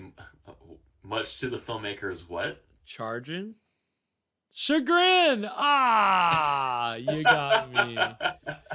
That's one I've still been getting used to. When you know that I always thought it was charging, and then I had to It's charging right in here. I had to realize somebody, maybe it was Evan. Somebody clarified it like recently. It's like, chagrin. That's what chagrin is. All right. Well, sorry, not to put you on blast here. It's hey, I'm all about being put on blast. I need to be put on blast. And this show is about anything. It's about putting me on blast. Whether it be for my strange taste in old public domain horror films, or as I was telling Evan and Fresh yesterday, the fact that I was comfort watch Matlock, whatever it may be. I deserve a little bit of good-natured ribbing, don't we all? Garrett is just an 80-year-old man. Right, I really am. If I fall off my dinosaur and I can't get up, then that's what Evan's here for. So Garrett's young ward. Right, Evan really is. He is. Might as well be an 80-year-old man compared to Evan. Young whippersnapper. Watching the trailer for Night of the Living Dead, there's really so much that I want to talk about, but I feel like we can't get into that. We gotta wait. We gotta save it for the actual episode, which will be amazing. I don't think that we've got that in season 2. I think I'm trying to save that a little bit. That's a special one. That's a very special. I mean, that is one of my favorite movies of all time. It's a seminal horror film. One of the movies that scared the shit out of me as a kid. That I first saw. Scary. I first saw it when I was 5 or 6. Couldn't watch it again until I was 13 or 14. Scared me so bad. I mean, I think it makes a lot of sense that became the dominant version of zombies, because the idea of the flesh-eating ghoul is, I think, a lot more scary than, just a voodoo mind control. Yeah, puppet. just something that's under mind control. But that was really what it was up to that point. And I mean, it really took George Romero. And again, with that movie, with Night of the Living Dead, he called them ghouls. He didn't call them zombies. It wasn't until his next movie in the series, Dawn of the Dead, where I think he started using the word zombie. He preferred the word ghoul initially, but by that time, zombie had pretty much become what George Romero had presented in Night of the Living Dead. And so, again, before that, you really had this whole idea of, like you said, it's just mind control, Haitian voodoo stuff, and that got popularized in America in the late 20s with this book by this occultist named explorer named William Seabrook, who's apparently had it in with Aleister Crowley or something like that, or had some kind of. I would love to have the title or the job. Yeah, love to be an explorer. He was. Yeah, wouldn't that be a great job title? All you got to do is just travel around and take in different cultures, and you be a regular Anthony Bourdain, R.I.P. That's a modern day version, but yeah. So you have this book that it was called The Magic Island, and it sensationalized Haitian voodoo stuff. This guy apparently had also dabbled in cannibalism at a certain point, or said that he did, and nobody's knew if it's true. Not to be confused with Magic Island, which is just a bunch of crazy posters. Yeah, it's all about cross your eyes and you tripping you out. You're just like, what? Yeah. So this book kind of popularized the whole idea of Haitian voodoo zombie in American pop culture, and that's what inspired this movie, White Zombie. And again, like we said, during this time, Haiti was under American occupation, American occupation. So, I mean, certainly there's kind of something to be said with this whole thing and the idea of imperialism, and it's definitely kind of themes of, I mean, it's just kind of, you see how the whole idea of the zombie, and the whole idea of Haitian voodoo got kind of reappropriated in the 30s for pop culture, and then it rendered all these movies in the 30s and 40s that just kind of bastardized what it really was. But White Zombie, at the very least, was the most kind of pure representation of everything else that came after it. So, you have to at least give it up for that. But I use all that to preface the fact that we're about to, as we go into the third act of the movie, the next scene that we're going into does feature some blackface. So to go ahead and kind of give just a little warning, we're going to employ the yikes button, obviously. Yeah, yikes button at the ready. We're already telling you before you even put it into place. I don't know why they used it, because they featured a very popular African American actor earlier. I mean, he had a small role as the coachman, and unfortunately, a lot of great African American actors got put in small roles in Hollywood movies, but when there were films with all African American cast, they'd get the opportunity to shine, and that actor's name was Clarence Muse. But for some reason, the scene we're about to watch, they get a guy dressed up in blackface. So again, that's just the whole idea of we're in Haiti, and the movie's called White Zombie. I mean, again, you don't have to be blind to see the racial connotations in just the title, right? alone. And that's just a reflection. The fact that it's titled White Zombie kind of implies that a black zombie is, the norm. Right. Exactly. So it's good to just kind of understand that it's, it's a reflection of the time. That's where we're coming into this at. So, yeah, all that to say, just heads up. All right, so here we go. So yeah, anything, Evan, before we get into the exciting third act of White Zombie? Oh, buckle up. I don't know. I don't really know where this is gonna go, but I'm definitely enjoying this one. Yeah, I mean, it has its slow moments, but there's a lot of good imagery. Lugosi's good. It's fun. Yeah, these sets are really good. Right. This is definitely more to claw.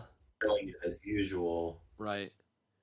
And just a master of using his facial muscles. He really is. And his acting, I mean, I think it's on pretty good display here. I mean, he really, we brought up earlier when he delivers some of his lines kind of slow and deliberately, but there's also been times where he's had a very kind of casual delivery that's been, I haven't seen very often in some of his other roles that are more stilted. So he really does shine here. So, yeah, we'll continue to bask in that. And, yeah, I think, Evan, if you're queued up, I am ready. All right, then we'll get into the exciting conclusion of White Zombie. We ought to be picking up an old witch doctor around here pretty soon. His name is Pierre. Pierre the Witch Doctor is our culprit. I don't know just where they find him.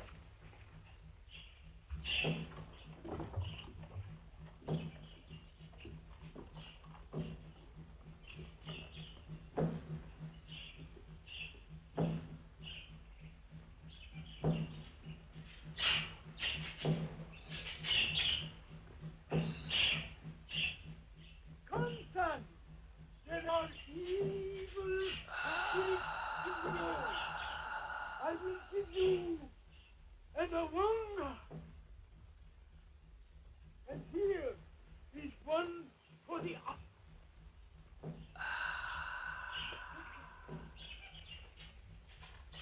I mean, I don't even know if you, Evan, I mean, Young man, you have any words. Wait a minute, we can't afford to have you. We got a hard day before us tomorrow. Now then. Is that a jump cut? He's gone. We will talk. Or is it just a frame skip? Oh, well, now listen here. We are old friends, you and me, and I want to go on. Turn back before it is too late. No. I've come too far to turn back now. I'm too old to go all the way with you. Well, listen.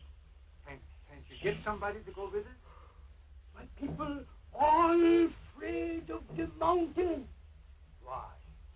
You know, It is called I'm almost a little the surprised that land it's of taken the us living. this long to have our first example of blackface. And this is, you know, Caligari's our oldest movie, but this is, I think, the second oldest movie we've shown so far. Okay. So this was a weird time. All about I mean, this is so crude. You could see the like remnants of the makeup on his jacket. That's how crude that was. That's like Always Sunny in Philadelphia Frank level. Right. Which you can't find those episodes anymore. But right. It's you know, there's some social commentary. It's important to reflect on our past and the fact that, you know, there were plenty of good African American actors out there and black actors out there that just did not get roles in place of things like that.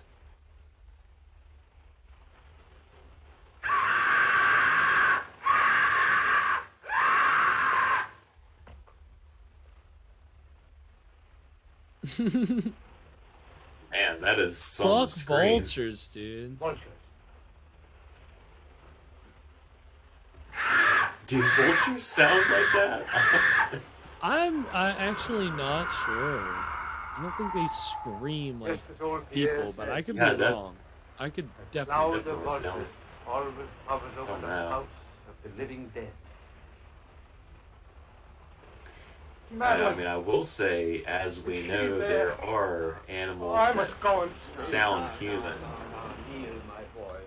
But they're not. They're animals. Please. You'll feel stronger in the morning. You right. Let me go up and see what I can I think one of the scariest moments I've maybe ever had is when I was camping with your brother, and we heard what sounded like a woman screaming out in the woods, but it was just an animal. Right. What do you think? Probably coyote or something? Coyote or Why did you go restless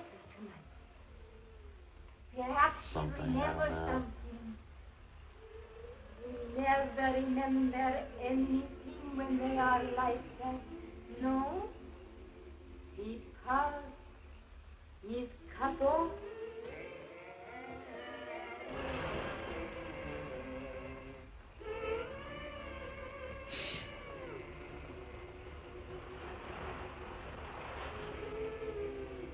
That's an interesting It's shot. kind of wild. Yeah. It's like It feels like they're queuing up for a musical number. Yeah. It's like 3 shots overlaid on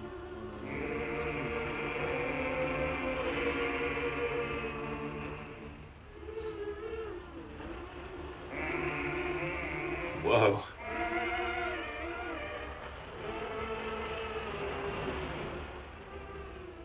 Madeline! Madeline!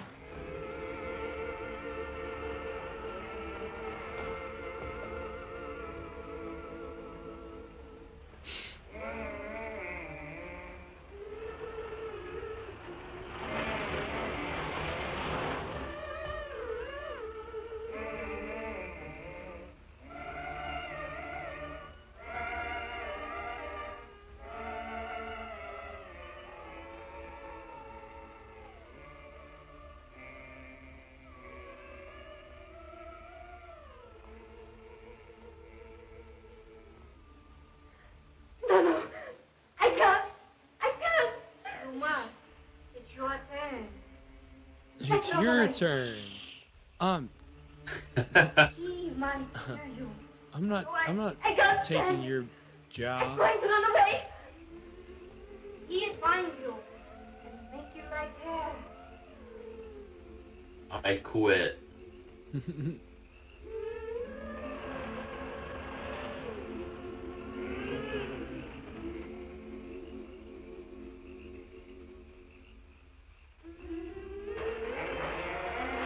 shit. Bro, why don't you look where the f you're going? What even is that? What even is that? Yeah, be careful not to fall in the big Yeah, pit. that water sloshing pit. Oh shit.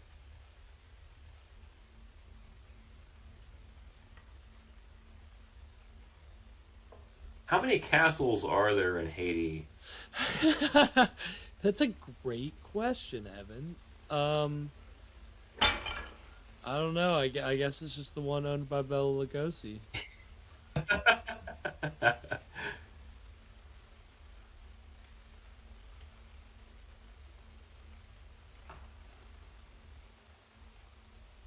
Can you still hear me?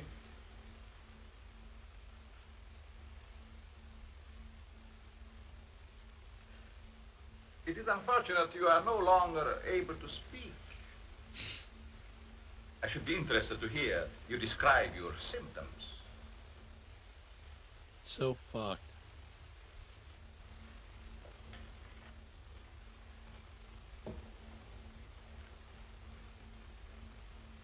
You see, you are the first man to know what is happening.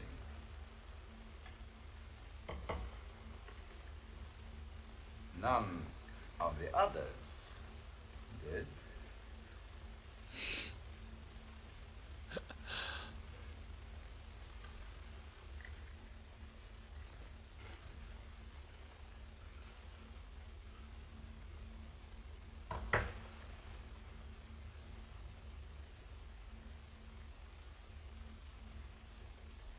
You refused to shake hands once. Would you believe that there actually is a castle in Haiti? Well. Really? Actually, understand Yeah. better now. At least one. I think there's multiple, actually. I could Kind of see old that. fortresses. What are they, French? Yes. Makes sense. Citadelle La Ferrière.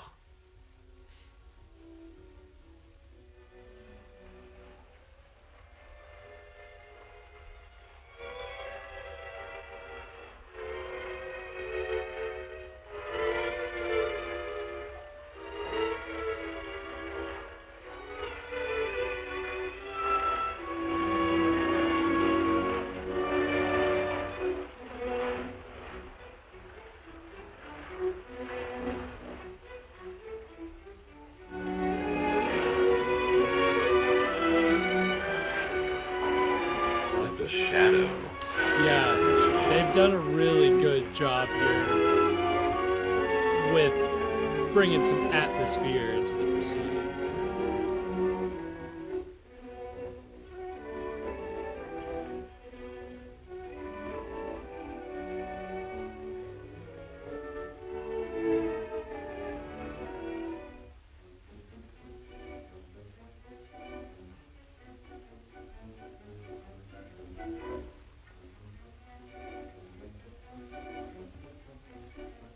There's no time for a nap, dude. Yeah, seriously, you picked the worst spot. He just gets you right away. Fool. He's just tuckered out. I just got so close, I just couldn't do it. Seriously, what the hell just happened?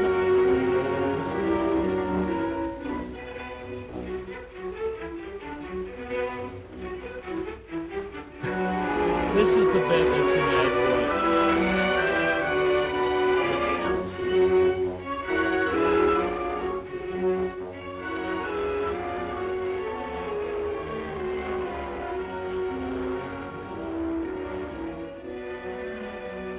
They just keep going, bro.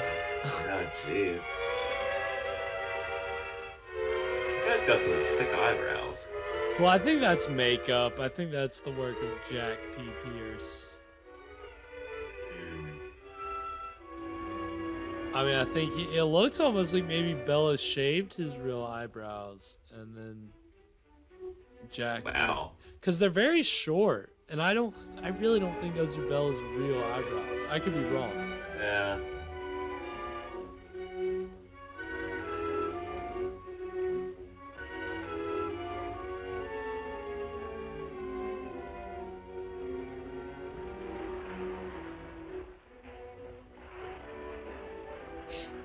Okay, walk into the room. And walk in a little more. And walk down the steps.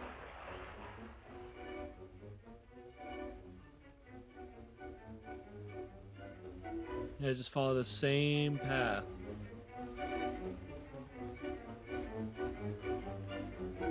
Whoa, we gotta get good use out of this set. I was just say, it's funny when you see these shots that are echoes of shots we've already seen in the movie, because you could just see them having the characters kind of file one after the other. Yeah. Like, because the camera's already set up in the position.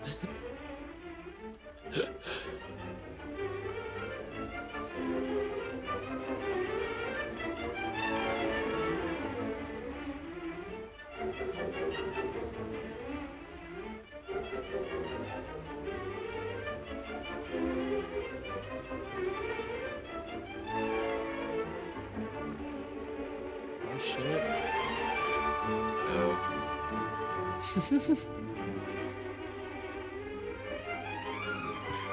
The smirk. It's just all with the eyes, man. Completely with He's the really looking very... Is Draculine a word?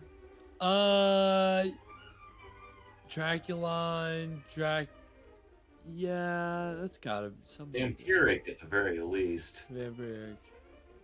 Draculinian, Dracul... I don't know, that's a good question. Dracula-esque. Yeah. Although, if you think about it, you know, vampires typically have a pretty similar power. Right, that kind of mind power of control. suggestion. Right.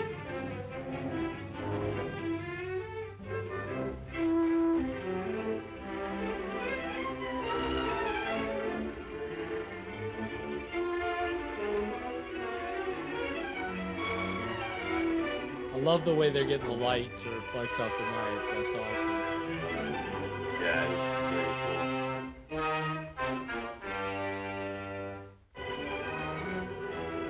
Ooh. Okay.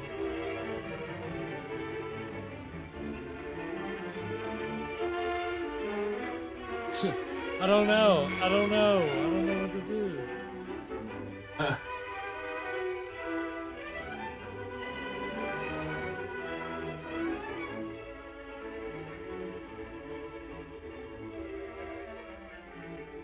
I am still just the tiniest bit confused. Like I almost want to see the part of the script where the main guy walks into the castle and then just falls.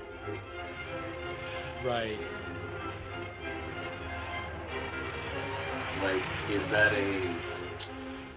that part of the voodoo, or was he just really tired? That's a good point. I would love to know. I feel like, unfortunately, maybe not. Maybe he's just very tired. I would hope that it's something with the voodoo, though. That would make much more sense.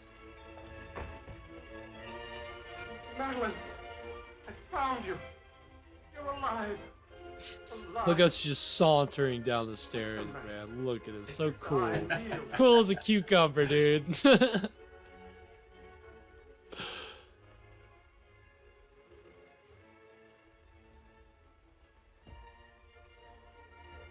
my darling. What have they done to you?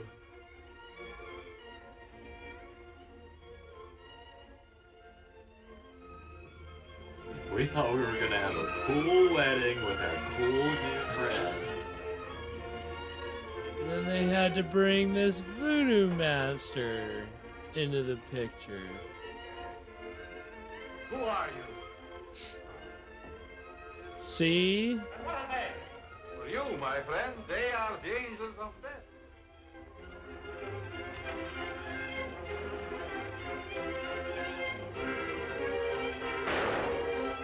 There it is. Oh, this is too gory for the code.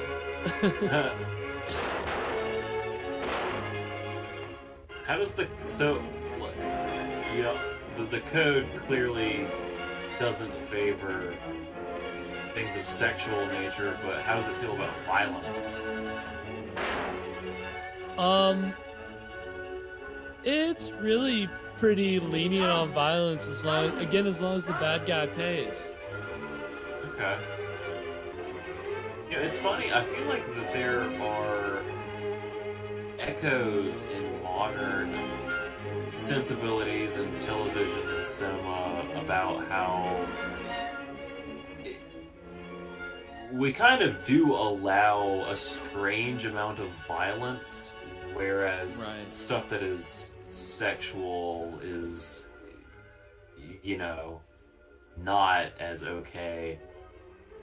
I would agree. Well, we're a very puritanical society, and it is interesting how violence is very much okay, and you definitely see that in the production code, where violence is certainly more, to degrees, more permissible than sex was, certainly. Yeah, because these roots run pretty deep. Yes, they do.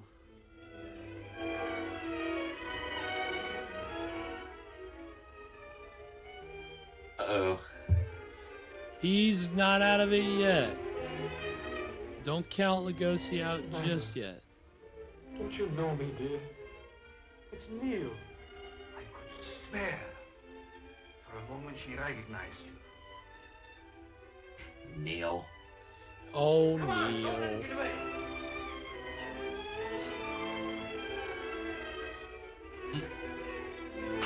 Ah! Don't let him saunter off. Smoke bomb, bitches.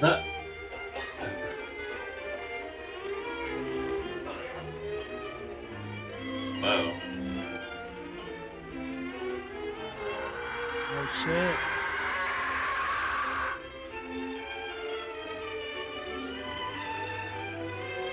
Oh.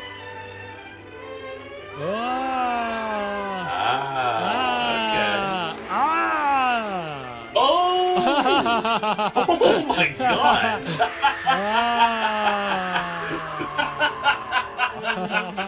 Oh no!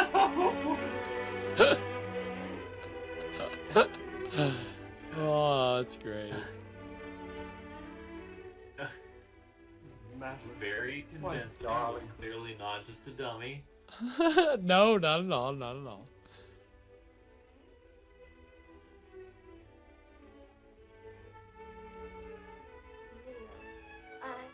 I dream.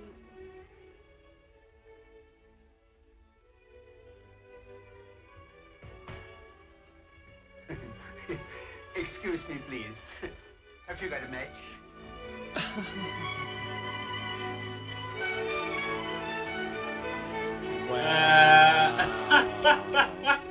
Classic. Oh my god. Wow. That was White Zombie. And I think as many Poverty Row movies as we've seen, I think we can say that's a much more satisfying conclusion than with the Poverty Row movies, right? Absolutely. I mean, there was like a bunch of zombies. There's like, there were gunshots, but Lugosi got fucking pushed off of the edge of a castle, off of a cliff. And so that was... Yeah, you get I don't know any of the characters' names, but the jealous guy comes back and kind of redeems himself, and there's a little more character work going on here. Even if we don't know the characters' names, we can appreciate the work kind of going into their arcs. And I mean, I definitely think there's much more merit to this than you get with something like the Ape Man or even with Voodoo Man. I mean, there's things it doesn't end just so abruptly. No, there's more kind of like build up for it to get to this point. Like in the Bela Lugosi Monogram movies, it's just kind of like, and in the third act, of course, the girl is gonna be captured by Lugosi, and the guy in the law have to try to break in and save her in time. Like this was a little more like as soon as she becomes a zombie and is under Lugosi's possession, like there's all this other stuff that doesn't happen late in the movie. That's like, you know, a significant part of like the second act is after she's been turned into a zombie. And there's a lot of cool development. I think this is a really good story. And I have not seen the sequel, Revolt of the Zombies. They wanted Lugosi in that, but he's not in that. And they didn't get like a big horror name in it, so it's not as recommendable as White Zombie. But there may still be some cool things in it, so we'll be watching it at some point. I love they end on the joke that's a callback. I mean, I'm pleased as punch. I loved this. Yeah, oh, that's awesome. Because it certainly has gotten its fair share of criticism over time about its more dated elements. Even decades ago, people were complaining about, oh, it's very stodgy and and it is. Like, don't get me wrong, I'm not saying it's not those things. It's an old But movie. I think you can definitely appreciate that, like from beginning to end, like even though there's some boring parts here and there, like it's a pretty satisfying movie overall. And I think so, yeah. Yeah, and it certainly provides Lugosi the opportunity to have a lot of fun and, play a bad guy that isn't, that's the thing about this guy is he's a voodoo master, but he's very like kind of down to earth. Like, that's the cool thing about this character is like you see him wearing like like kind of simple like common clothes, and then you see him wearing a tuxedo, and then you see him wearing like a casual suit. He like his wardrobe in this movie is kind of speaks to the, I think, uniqueness of the character he's playing here. He's not just like a mad scientist and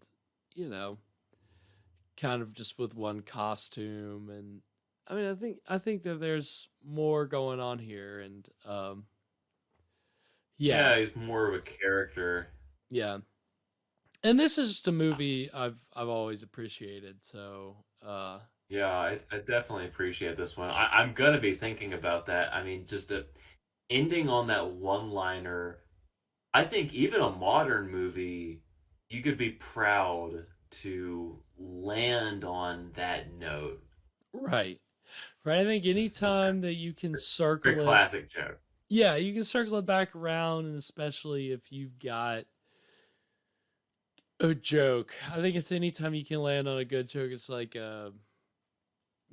something that your audience has grown to appreciate. It's just gonna endear the release of all the tension.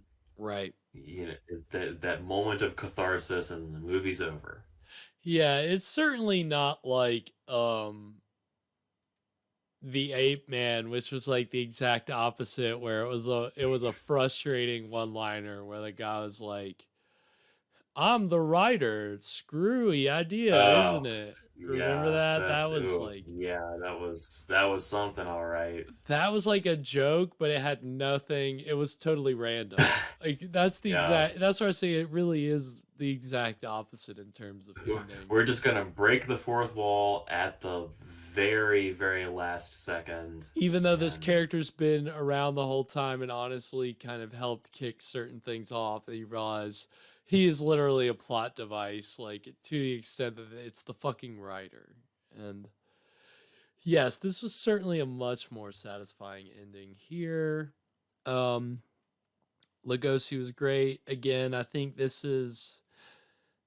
we'll get some other movies from Lugosi during this time period. Not as big like horror movies, more mystery movies if we choose to show those on the program.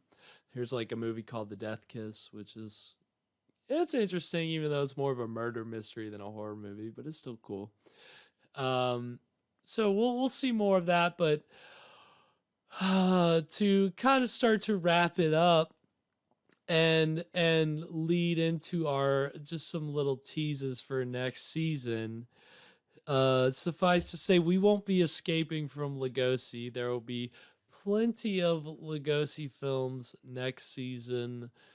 There is no escape. There is no escape. I believe that we have The Devil Bat on deck, which is it's probably one of the better Poverty Row movies that Lugosi did. It's not as good as tonight's film, but it still holds up, you know. Lugosi's always good. If I can say anything, I can always say that Lugosi's very good in it. I believe we'll also be watching Dementia 13, which is a Francis Ford Coppola Psycho knockoff, which is very interesting, very fun film. And I think we'll have some other silent films for you, some other international films. Like I said, plenty of Lugosi. I think we'll get another ape film in there. Gotta squeeze another ape film in there, of course. And of course, all the wonderful drinks that we can find to pair with those movies. So we will be taking a week off after this week, which means that season 2 will begin on Friday, April 20th at 9 p.m. And I think that what we'll also do is we'll go ahead and start the new batch of mini-sodes that Wednesday, the 18th, as well. We have not decided on what we're going to watch yet. It'll either be another television show. It'll either be where Boris Karloff is the host, and it's called The Veil, and it's interesting. Or it'll be another show, or it'll be a serial, and I haven't decided yet. A serial with Bela Lugosi, maybe. Maybe. We'll see. But that's what we have in store for next season. I really appreciate everybody that's joined us for these first 10 episodes. Everybody that's chimed in on the chat. Fresh, Sierra, Sweet Feet, Moments on Lips, Forever on Hips. We've had a lot of loyal watchers and loyal chatters. And of course, I wouldn't be able to do this if it wasn't for Evan Sink. Really helps, especially when you're here in studio. I mean, I think tonight's been pretty good once we got the technical bugs worked out. Yeah, and you know what? Color me shocked. My backdrop did not fall down. So. No, I mean, seriously, you said it was going to happen. Pretty, you were fully expecting it to happen. I was pretty convinced. It was a pleasant surprise for both of us, and yeah, I mean, I think all things considered, we haven't had too many technical issues with you streaming in. But I will say that when we start season 2, I'll be very happy to have you back in the studio once I'm no longer contagious. Yeah, once we clear the sickness. Yep, disinfect all up and down the studio, i.e. my room, which will definitely need to be disinfected heavily before we get Evan back in here. Yeah. Tisk. Just had to catch COVID. Had to go out and get COVID. I'm not the only one. All the boys in my family, me and my dad, my brothers, we all got it. So.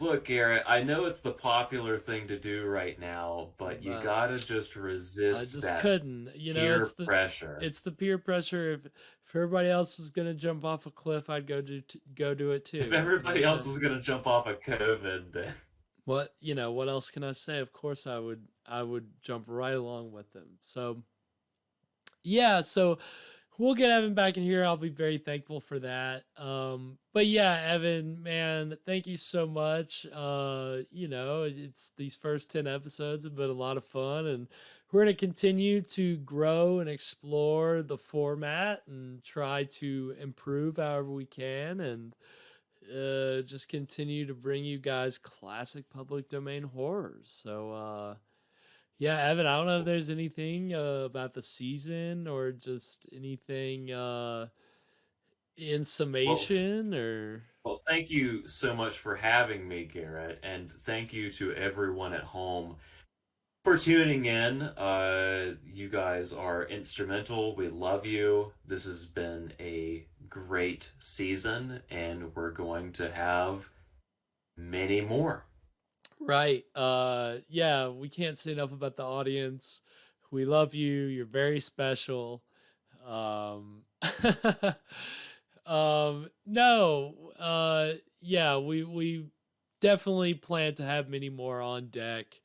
Again, the public domain has kind of a pretty wide catalog for us to choose from, and we'll try to get varied and diverse and bring you guys international selections and more obscure selections and cult selections and um, everything across the board, and just kind of build off this first season and really keep having fun with it. So appreciate everybody tuning in. I appreciate Evan joining me tonight and joining me as always. And again, we won't be having an episode next week, but join us on Friday the 20th and join us on Wednesday the 18th for Minisode as we get rearing to go for season 2 of the Scream Stream. So until then, everybody take it easy, and we'll see you for season 2. All right. Carpe Scream, Carpe Strium.